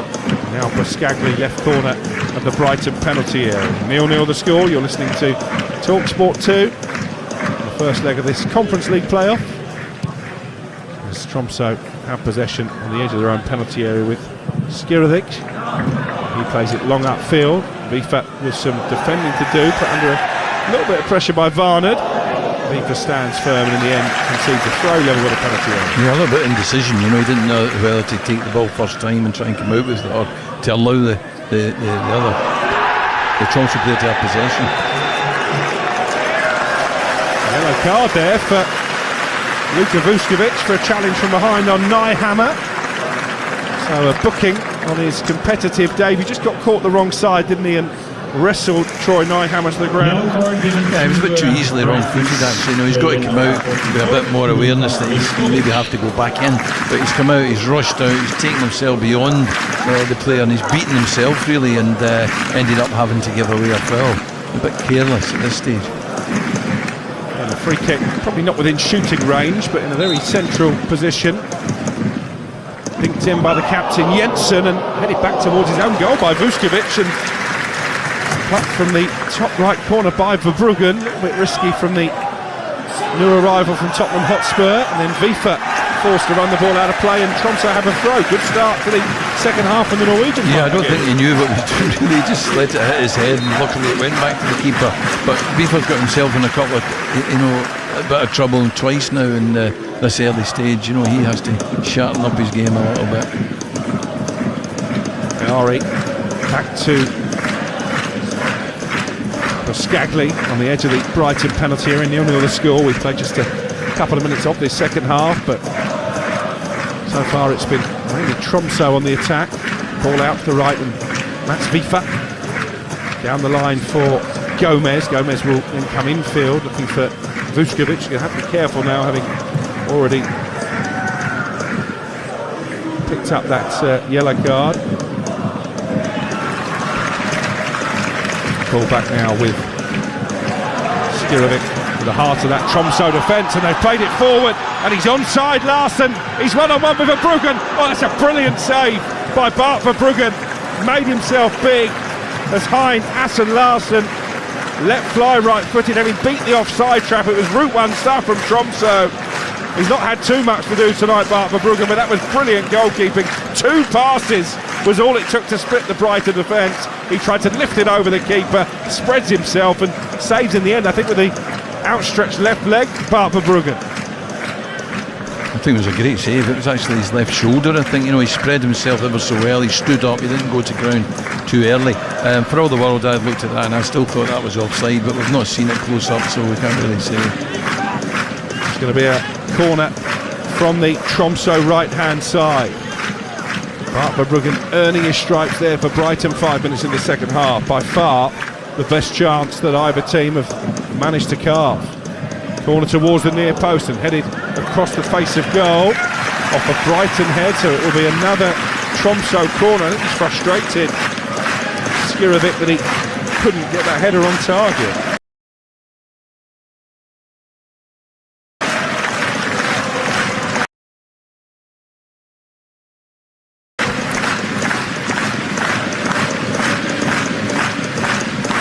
Edvarsson to take. Tromsø 0, Brighton.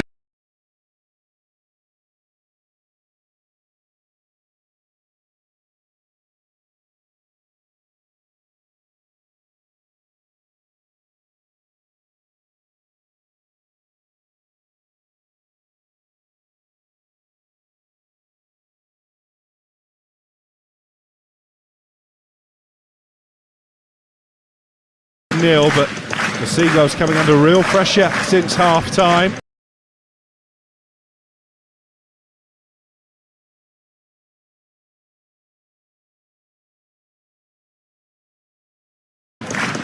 Whatever Jürgen Witt, the 36-year-old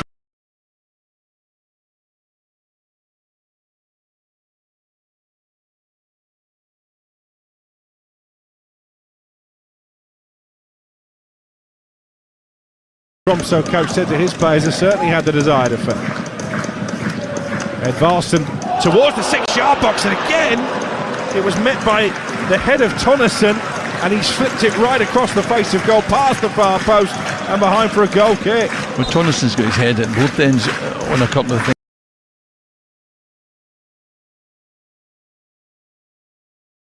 things, and that was a lovely little flighted ball in. Centre of the goal, and he ends up against, it looked to me as if he was against one of the wingers, against Gomez. He shouldn't be.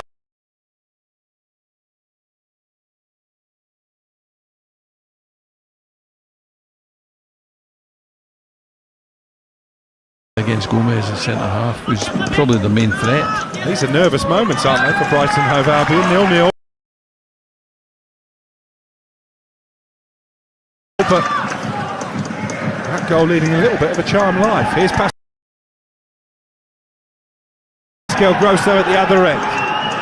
Ruter running towards the penalty area. In for Ayari, off balance, right-footed shot over the crossbar. I tried to take it early, didn't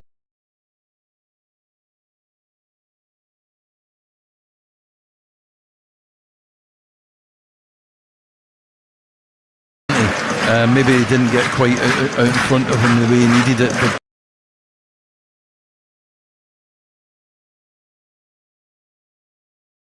I think he should still have done better, could done better, and I think should have done a lot better.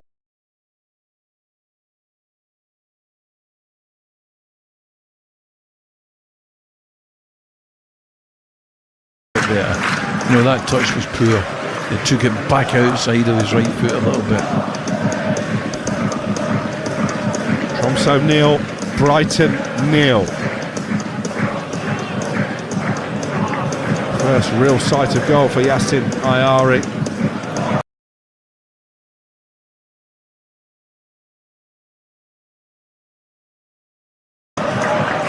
Just couldn't keep his balance long enough to test the goalkeeper Høgaard.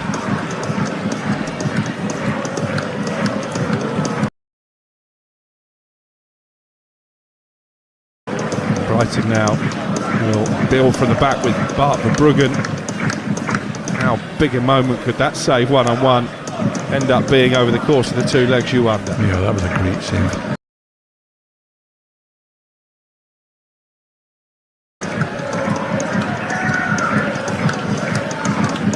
Kuyi back to his goalkeeper Verbruggen once more.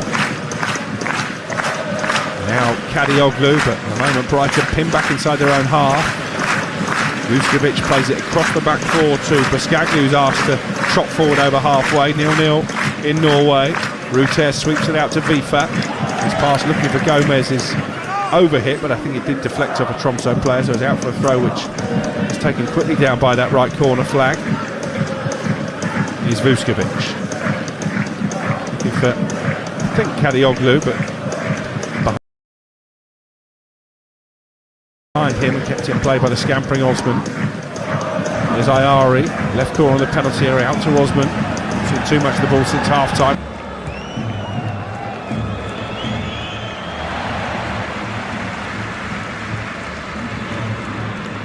That's a decent enough delivery underway by Tonneson. The flag is up anyway against Osman in the build-up, so free kick for Tromsø with the score at 0-0.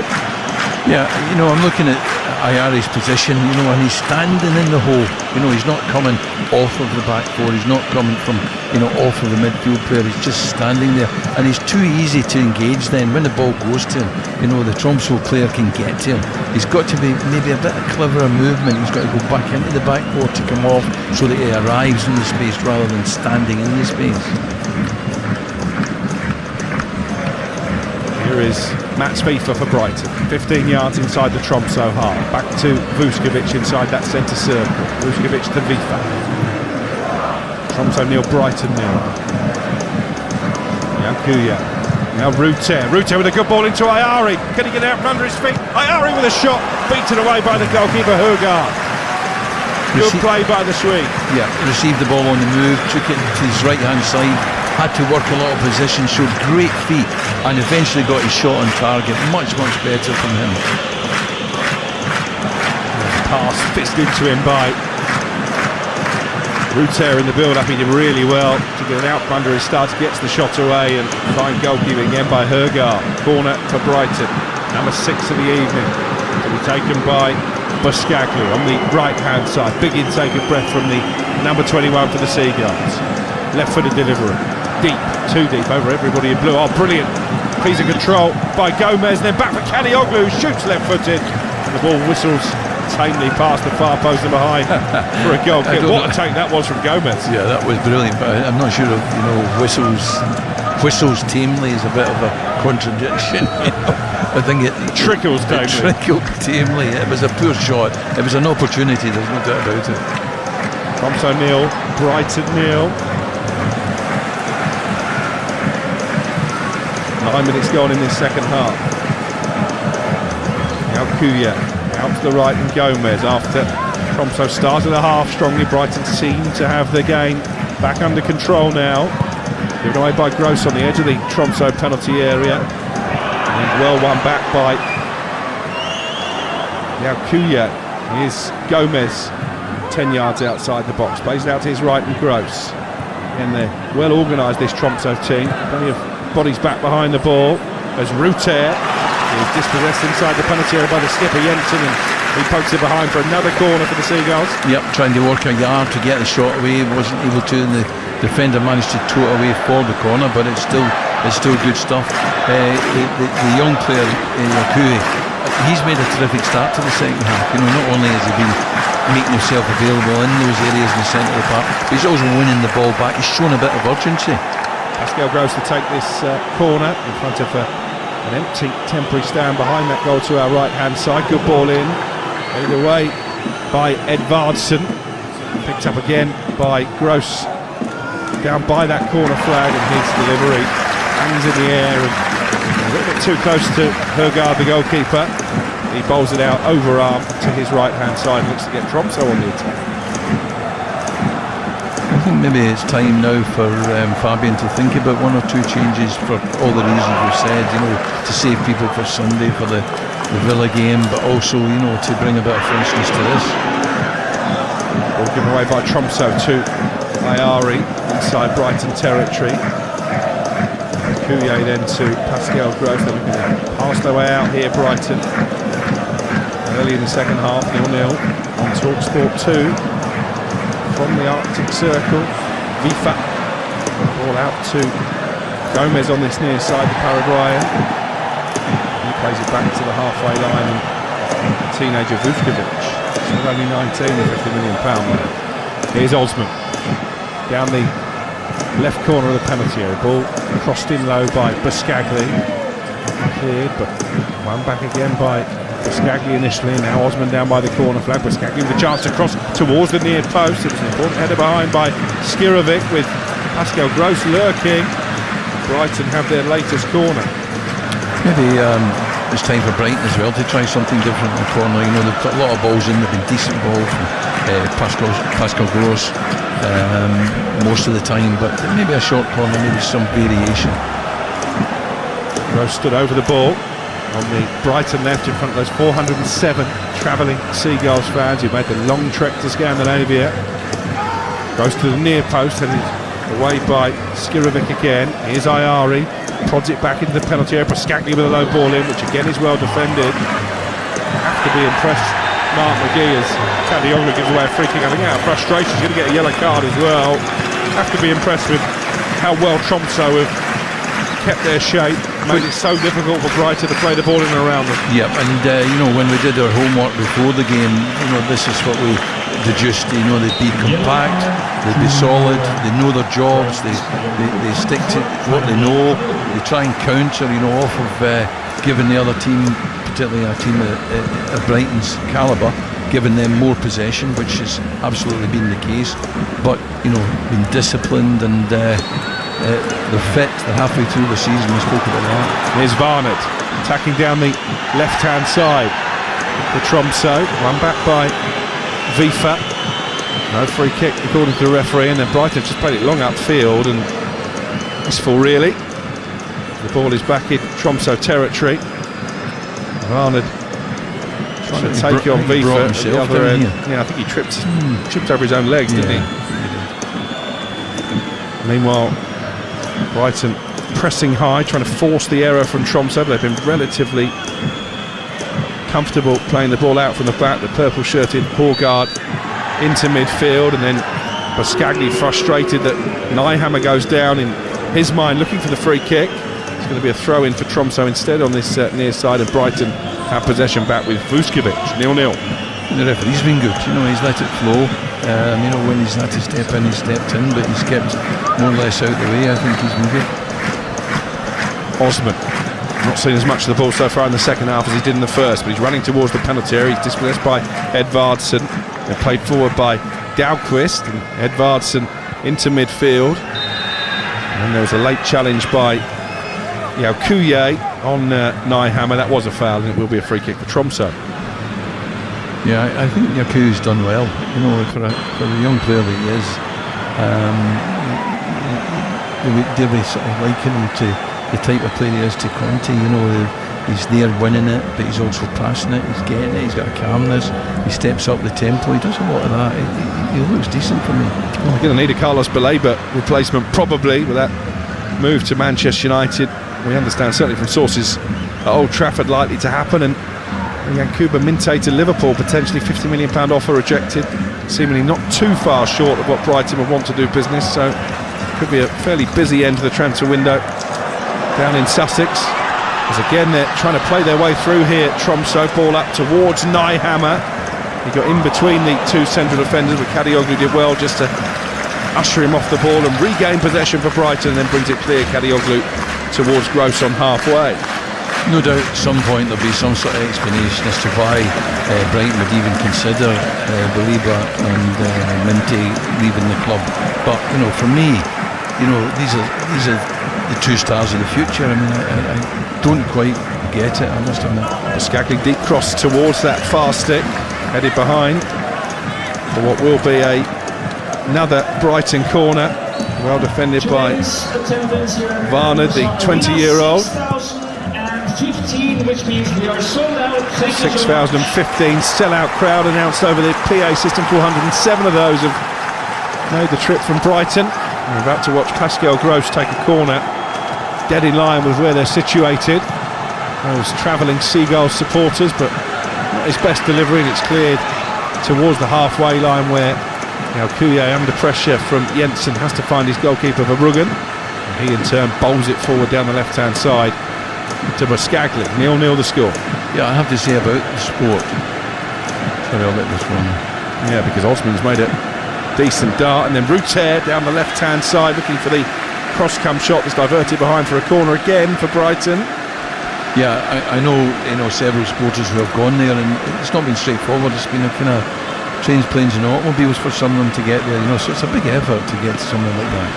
Yeah, hence the gesture from Lewis Dunk and the rest of the Brighton players to pay for their match ticket and give them a free t-shirt and scarf as well. Many of them in fact have got that scarf, blue and white, draped around their necks as Gross takes a corner.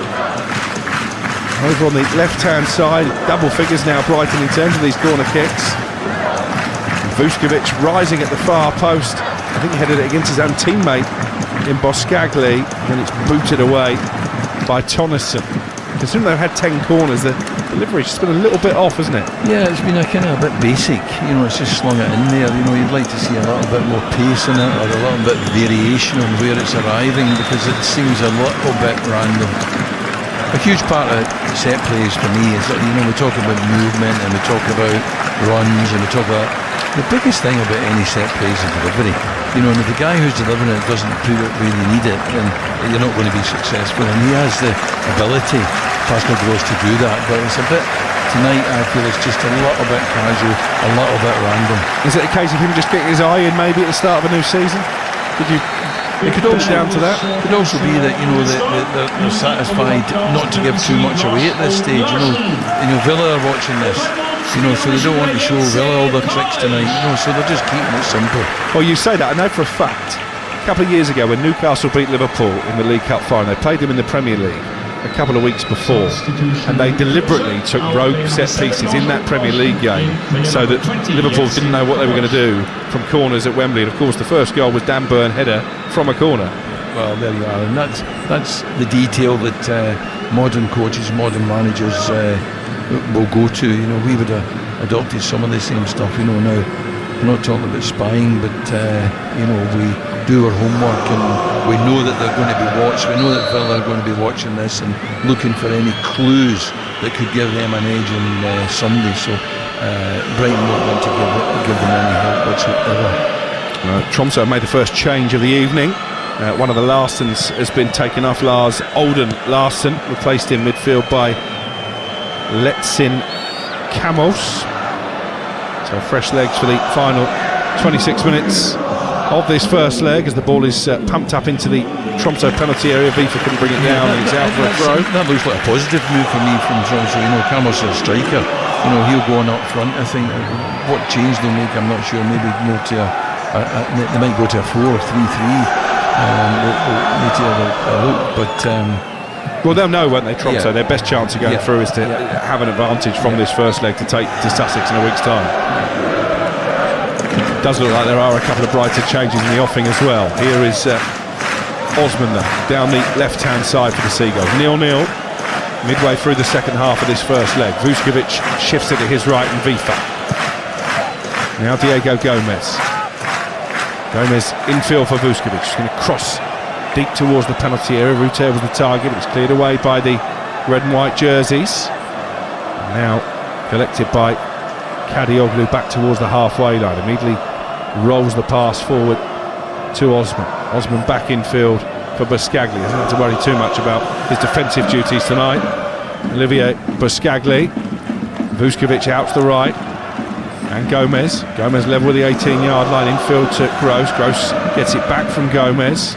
Those two linking up neatly on the edge of the penalty area, but again Tromsø with everybody back behind the ball. Not much space for the blue jerseys to attack. Here's Gross though.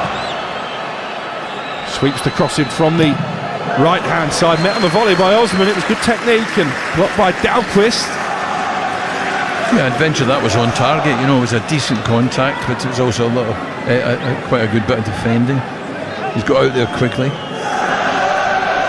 Got that row of five, haven't they, Tromsø, every time Brighton come forward, blocking the path to goal. Vifa might think about a shot here. Vifa, as he got some space on the edge of the area. He took on one player too many and then almost tripped himself. Gomez with a low cross, comes for Ayari, shoots right-footed, blocked there, asking for handball, but it was point-blank range, fired against the captain Jensen, then the cross back in towards Gomez. Dangerous moments these for Tromsø. There's a head injury, so play will be stopped and it stays goalless. Yeah, I've been complaining about Ayara and others not having a touch, and that was the one where he did have a touch, and really I think he should just pull the trigger. He didn't need to have the touch. He's got to improvise a shot first time there. Two changes for Brighton about to be made. Babis Kostoulas, presumably for Ruter, and also the youngster Koza Dubry is coming on.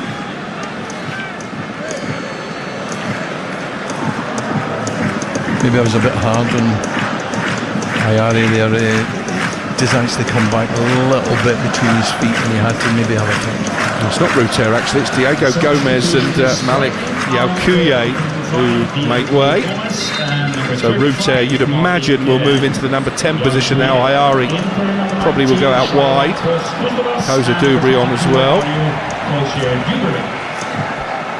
Certainly Kostoulas is going to lead the line. The Greek youngster, who I thought in flashes when he did get on the pitch last season, looked like he had a fair bit to offer. Koza Dubry has gone down the right-hand side now and is immediately called into action. The pint-sized number 22, and here is Kostoulas with the cross towards the far post, looking for a run of Osman, and well defended again by Tromsø.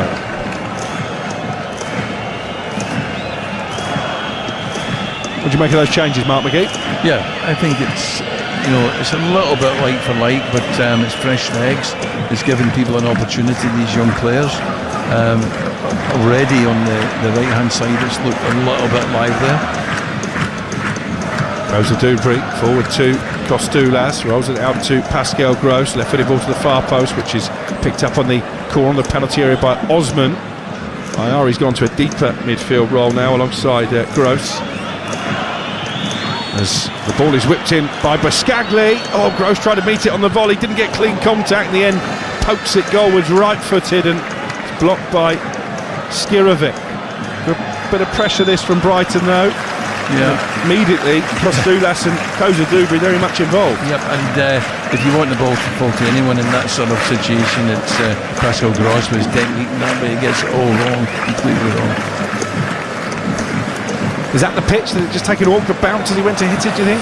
No, he just spun at it a little bit. I always think in volleys, one of the main things you've got to try and do is you've got to end up balanced, so if you're going to be on one leg, taking your left foot, and stay balanced. Instead of that, you kind of spun, and as soon as you see that spin, then normally it means you're not going to get a contact and you're not going to hit the target. I think what we're going to see from Koza Dubry is much like we saw from Osman, particularly in that first half. Very direct, very pacey. Going to ask questions of this Tromsø back five. And at a time when Tromsø no doubt will start to feel it in their legs as well, regardless of, we talked about the fitness being an advantage because they're halfway through the season, but maybe in the last 15 minutes of the game will be less of an advantage in the sense that they have had a hard half of the season already. It's Mark McGee alongside me, Alex Crook, on commentary duty in the Arctic Circle. Tromsø 0, Brighton 0. Brighton with the bulk of the chances, but the best save of the game came from Bart Verbruggen, denying Hein Assen Larsen, the leading scorer for Tromsø early in this second half. Reminder, you are listening to Tromsø against Brighton in the Conference League, live on TalkSport 2 with Enterprise Rent-A-Car, whatever it is, they're here for it. Yeah, I think Verbruggen's save was good, not just from the point of view that he stood up, made himself big and saved it, but from the point of view of concentration, because I think you've just said, he hardly had a touch of the ball, and yet when that moment came he was concentrating and he did the right thing.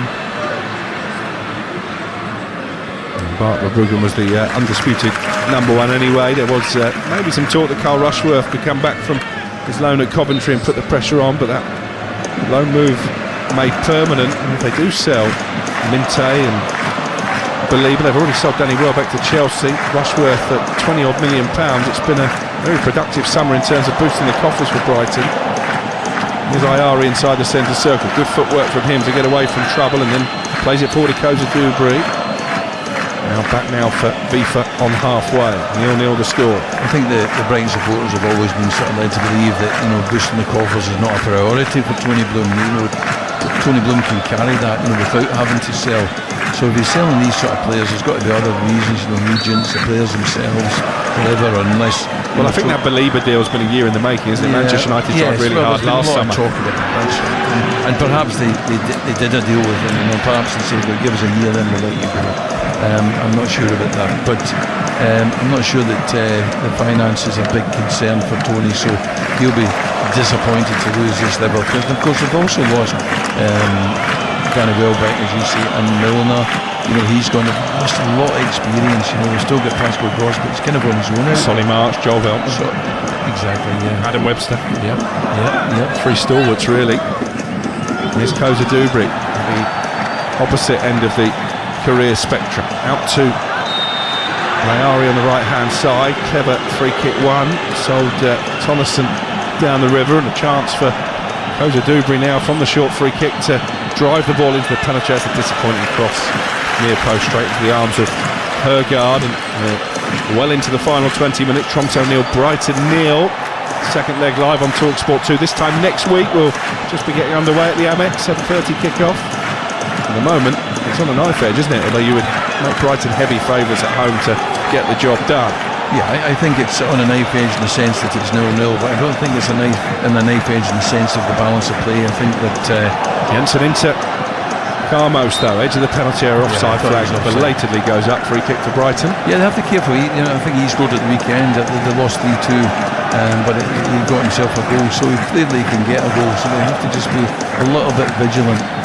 But as I said, as I was saying, I think the balance and the difference in the teams, and how this Brighton team can be improved with a couple of people coming off the bench that will play at the Amex, should make them very confident beginning into the second leg. Here's Vuskovic. He has looked pretty impressive at the heart of the Brighton defence, barring that yellow card that he picked up. Here's Osman now down the left hand side. Again, look at that, he's got three players blocking his route into the penalty area. Osman, I've certainly taken note of him tonight, this Tromsø team. Vifa, number 27 in bold white numbering on the back of that blue Brighton jersey with a white pinstripe. Koza Dubry with a cross in the box and headed towards goal by Kostulas. It was Kostulas onto the roof of the net.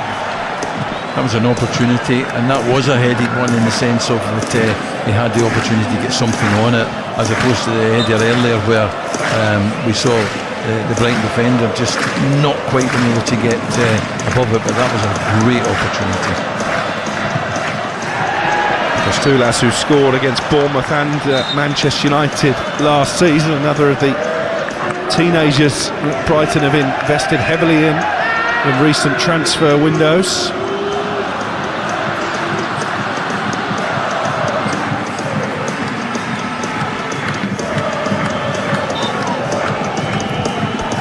Still Tromsø 0, Brighton 0.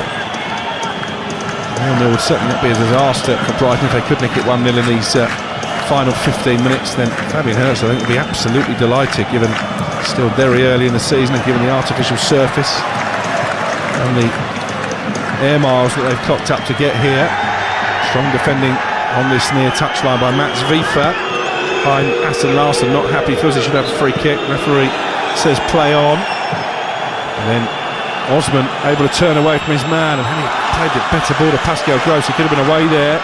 Tonnesson, as it is, steps in and carries the ball over the halfway line, and here is Larsen again.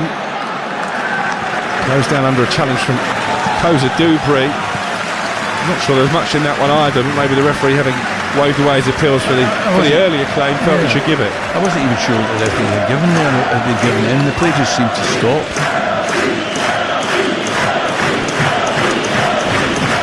But again, Vuskovic, he's stepped out there and nicked the ball with his toe. Nice bit of defending, discipline, but sort of coming out and making sure he interfered with it. So free kick here for Tromsø. 13 minutes remaining on TalkSport 2, 0-0. In this first leg Conference League playoff, it's not a great free kick.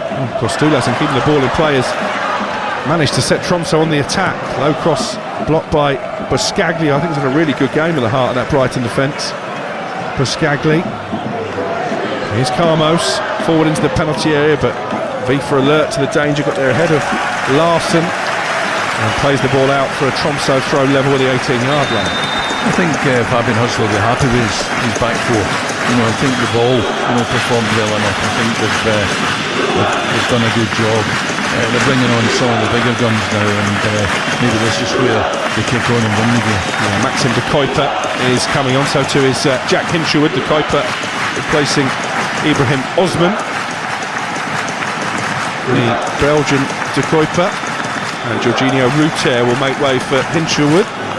Well, Hinshelwood has played, in that position. He's played every position in the team, I think. He's Mr. Versatile, isn't he? He's played everywhere, and he can sort of certainly push up there. De Kuiper, will be an interesting addition to this last part of the game. And Osman, who's went off, I thought was probably the best player.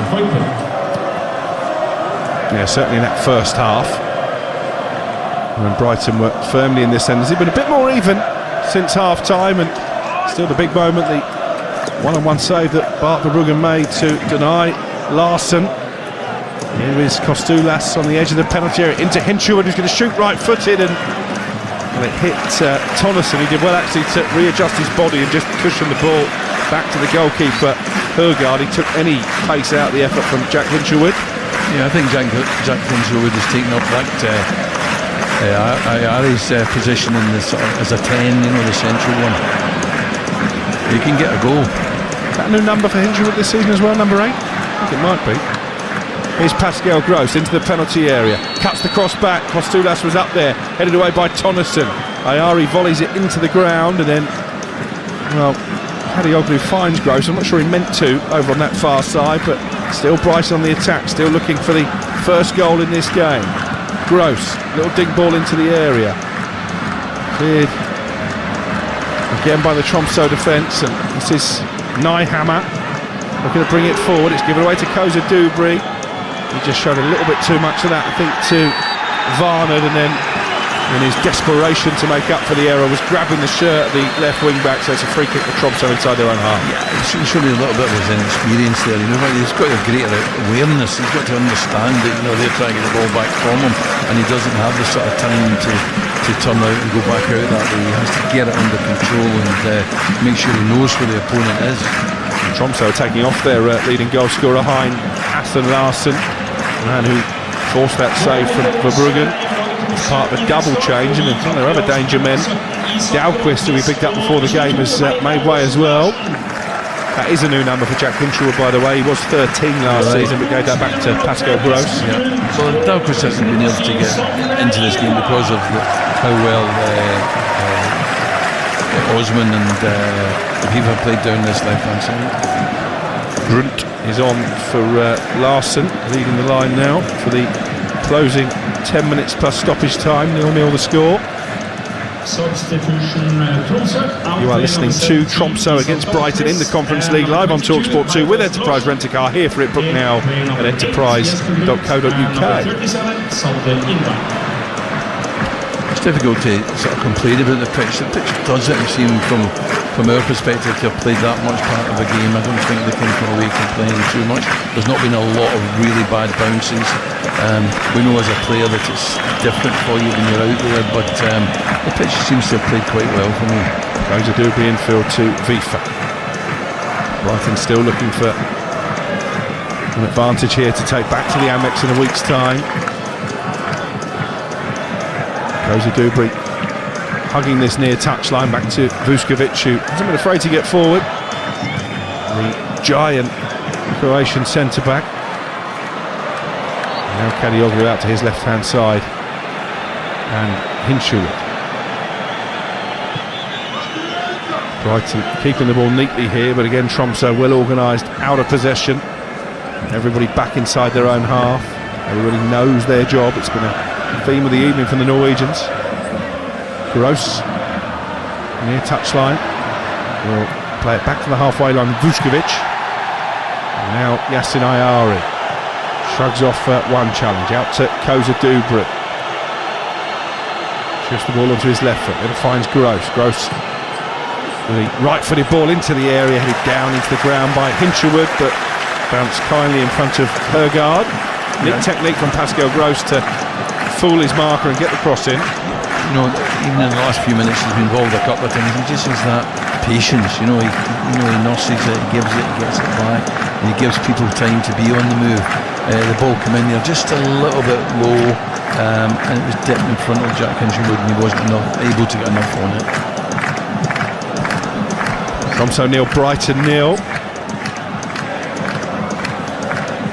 Ball play forward down the left-hand side, looking for the run into the penalty area of Kostulas. Well, shackled by Varner. Just make sure the ball trickles behind for a goal kick for the Norwegians.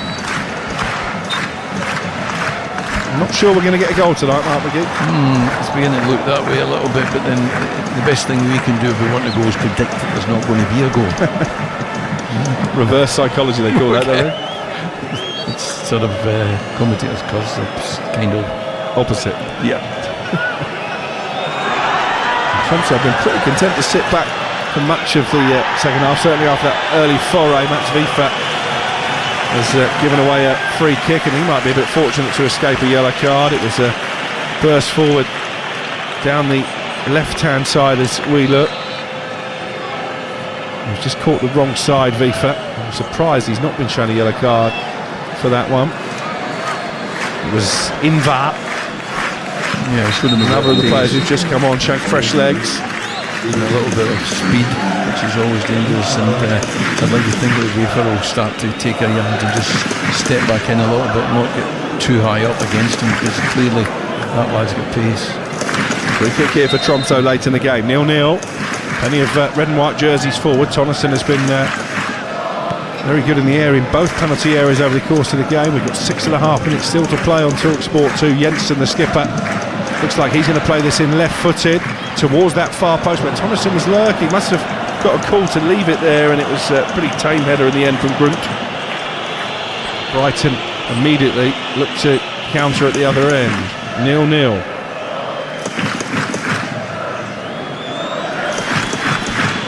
Ball forward by Pascal Gross. Over the halfway line, the experienced German international looks to find Vifa, lets it roll beyond him to Koza Dubry.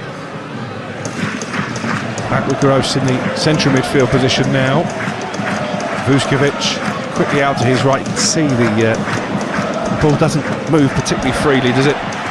Like it would on a normal pitch on this artificial surface. And that's fair. You need these pitches, if they're going to be like this, you need them watered, and I'm not sure there's been enough water on this pitch. Yeah, maybe that's part of the plan for Tromsø to stop Brighton playing it around at will. Good cross into the penalty area by Puskagli, cleared as far as Vifa, and he cleverly finds Koza Dubry inside the penalty area. Left-footed effort is blocked again by Tennyson, who I think might be a contender for man of the match, and all of a sudden they're 3 against 2 here, or it's a poor pass by Carmos, and Brighton rather let off the hook. Wow, it was a poor decision and a poor pass both, and it totally allowed Brighton to recover. Tromsø 0, Brighton 0. And that could have been really dangerous had Carmos not made a mess of the pass. I think one of the aspects of it is that there's no pressure on Brighton to run away and use energy trying to get a goal. They're not desperate to get a goal, so therefore they can afford to sit in a little bit. They can afford to, save some energy. Or can they? Because here's an opportunity for Grunt. One-on-one with Verbruggen, chips it over the goalkeeper and he chips it wide. I thought he was offside. Well, so did Pascal Gross. Flag stayed down. Tromsø fans can't quite believe it. That's two big opportunities they've carved in this second half. And I think he was well onside. It was Vuskovic playing him on. Yeah, Vuskovic was stepping out and he was stepping in and he played him onside. He's got to score, hasn't he? He's got to do better than that. Massive let-off for Brighton with 5 minutes to play, 0-0. But when you take into account the save from Verbruggen early in the second half and that miss from Grunt, could have been a very different story. And I think had he scored, I don't think in the long term it's going to have an impact on who comes out the other end of this tie. But what Fabian will be looking at, will be saying to himself, if Aston Villa get chances like this against him on Sunday, then they will be in the back of the net, so they need to do better. Vuskovic just caught out there, gave the ball away, caught out of position. It was him who kept Grunt onside. They do, of course, want Lewis Dunk to come back in and organise and be the tower of strength that he is. But you'd expect him to start the weekend? Yeah, I understand that he's only the surface that prevented him from starting tonight. Ferdy Kadioglu's evening is over as Brighton make their latest substitution. Might suggest that he is in line for a starting berth against Villa at the weekend. Yeah, these are the sort of clues that Villa will be looking for when they're watching this.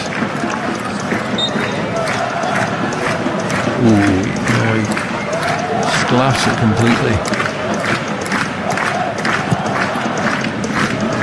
Was he over-ambitious with the finish? Did he overcomplicate it a little bit, in your opinion? I think he just didn't execute it well. He didn't. His technique was poor.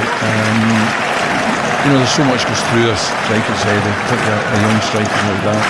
Just at that moment, you're sort of the consequences go through your head if I score, if I miss, and it can lose you that edge that you need the concentration to make sure that you do it at the target.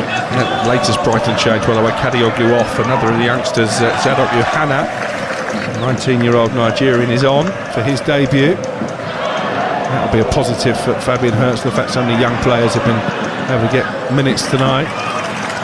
He's still part of the Seagulls' preparations for the new Premier League season, as well as Carmos, who set one-on-one with Verbruggen, who had a brilliant starting position and got there ahead of the forward and calmly plays the ball away. But 2 or 3 times you've seen Tromsø players get in behind the Brighton defence. It's the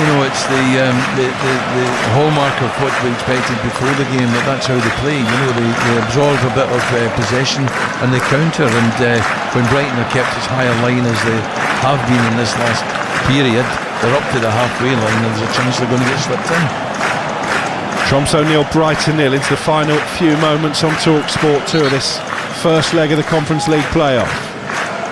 Brighton heavy favourites, as Mark McGee has alluded to get the job done in a week's time, but best keep it intriguingly poised. Here's Koza Dubry trying to play in Vifa, intercepted, and then Carmos has given the ball away. Koza Dubry gets it back to Ayari.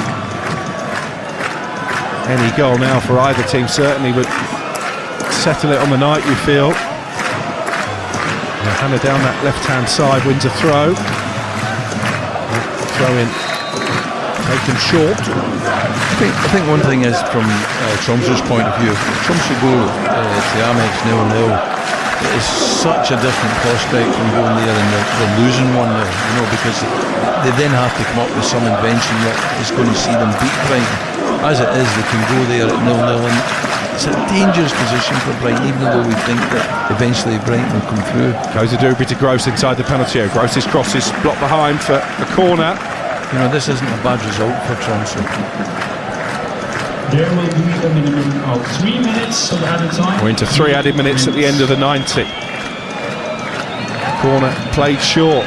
They weren't really alert there as Pascal Gross tried to knock it back on the edge of the 6-yard box. Cleared by Carmos and out for a Brighton throw on this near side. Tromsø going to make another change, I think, just to try and slow down the pace of the game. Troy Nyhammer making way.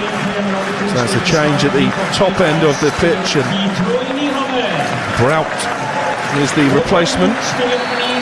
Well, the corner kick that he took there, the short corner, is the one that we've been asking for, you know, to do some sort of variant in what they've been doing and just lobbing it in there. But they didn't do it with really any real urgency, you know, it was kind of slow motion. Here's Vuskovic for Brighton into the centre circle.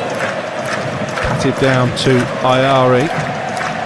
Vuskovic forward, out to Koza Dubry on the right hand side. Always so tempted to come on his left foot, and then finds Pascal Gross, who floats it across the penalty area to De Kuyper. We've played a minute already, the 3 added on. Chance for Johanna to get across into the penalty area, too close to the goalkeeper Hergaard. He takes that cleanly from the air, and you wonder how many more opportunities Brighton will get to put pressure on this Tromsø defence. 0-0.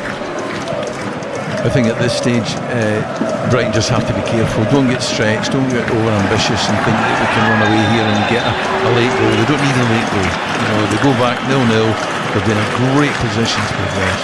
You're listening to Tromsø against Brighton in the Conference League, live on TalkSport 2 with Enterprise Rent-A-Car. Here for it, book now at enterprise.co.uk. Mark McGee's got to start thinking about his man of the match for a couple of minutes' time. 0-0 the score. Brugge making one big save at the start of the second half to keep Tromsø at bay, and then a real spurned opportunity towards the end of the 90 as well. Grunt one-on-one with Brugge, tried to chip the keeper and chipped his effort wide. Gross forward to Kostulas. Are they going to get one last chance here? Koza Dubry into the penalty area. I said he loves coming on his left foot. He could have got a left-footed shot away. He put it on his right foot and then just knocked it out of play for a goal kick. Yeah, it was a weak effort. It really was. You expected a bit more, but you know, since he came on, when he's in the wider area, he looks more dangerous. When he's getting closer to that, to be fair, he looks like a boy. You know, he doesn't look, you know, quite ready for what he's been asked to do out there tonight. I mentioned already, Rangers with a £7.5 million bid rejected. He's certainly got plenty of suitors. Koza Dubry did well at Bolton on loan last season, plenty of goals and assists as they won promotion to the Championship. Vifa with the ball forward to Gross. They might get one last chance here, Brighton, to win the game on the night. Ayari into Kostulas, out to Johanna. Johanna with a cross into the penalty area. Ayari was lurking, brilliant defending again by Tonnes. I think he's been first class. The big number 3 for Tromsø. If I was picking man of the match, he would definitely be a candidate. If I pick a Tromsø player for man of the match, I'd never be allowed back in Brighton. For Brugge, forward to De Kuyper. But there's the full-time whistle. Brighton's voyage to the northernmost professional football ground in the country has ended in stalemate. Fabian Hürzeler looks reasonably satisfied with the outing ahead of that second leg of the Amex in a week's time. They had the better of it in the first half, Brighton. Jakob Hallgaard by far the busier of the two goalkeepers, but the biggest moment of the match arguably early in the second half. Bart Verbruggen with a brilliant save one-on-one to deny Heinassen and Larsen, the Tromsø top goal scorer this season, what would have been a famous moment in their history. And then Grunt, who replaced Larsen right at the end, one-on-one with Verbruggen, got his shot all wrong. So on that basis, Mark McGee, 0-0 probably not a bad result for your old club. I think it's a good result, but I don't think it's a bad result for Tromsø either. I think they can come with a plan to be patient. They're not going to be asked to come out too quickly and try and get a goal. they're going to take their time, they're going to still do the same, they're going to be solid through the middle, and they're going to counter-attack. So it gives them a chance as well as it makes Brighton favourites. Well, you've already said you're not going to give it to Matthias Tonderson. I would. But it is time now to pick our man of the match with Enterprise Rent-A-Car. Well, I'm looking the Here For It hero on TalkSport 2 with Enterprise Rent-A-Car. Whatever it is, we're here for it. Yeah, I think, going through it, I think Verbruggen made a couple of great saves and deserves a mention. I think that Buscagli was excellent. I think the back four were good, but I think he in particular was excellent. But I think the one period of the game where they looked Brighton as if they could win the game was when Osman was at his best, and when Kadioglu sat behind him and let him go on with it, and therefore that was the most exciting period of the game for me, and it's the only time I felt as if they were going to win the game, and therefore I would give it to Osman. There you go, that was our man of the match, Here For It hero with Enterprise Rent-A-Car. The Here For It hero on TalkSport 2 with Enterprise Rent-A-Car. Here For It. Book now at enterprise.co.uk. So it's finished Tromsø 0, Brighton 0. You're pretty confident, Mark McGee, that they will get the job done in a week's time live on TalkSport 2 at the Amex? I think we'll see a much stronger Brighton team next Thursday night, and I can only see Brighton winning comfortably. There you go, Mark McGee is confident. Brighton fans, I'm sure, are as well, but they did have a couple of heart-in-mouths moment. Ultimately, it's finished 0-0 in this first leg. Second leg to come from the Amex in a week's time. Don't forget, the Sports Bar returns from 10 o'clock tonight on TalkSport. Brighton fans, if you want to have your say on what you've just witnessed, give Jamie O'Hara and Jason Cundy a call. The number, as always, 03717 22 3344. Coming up next, though, here on TalkSport 2, we have live PGA Tour golf with action from the first round of the BMW Championship.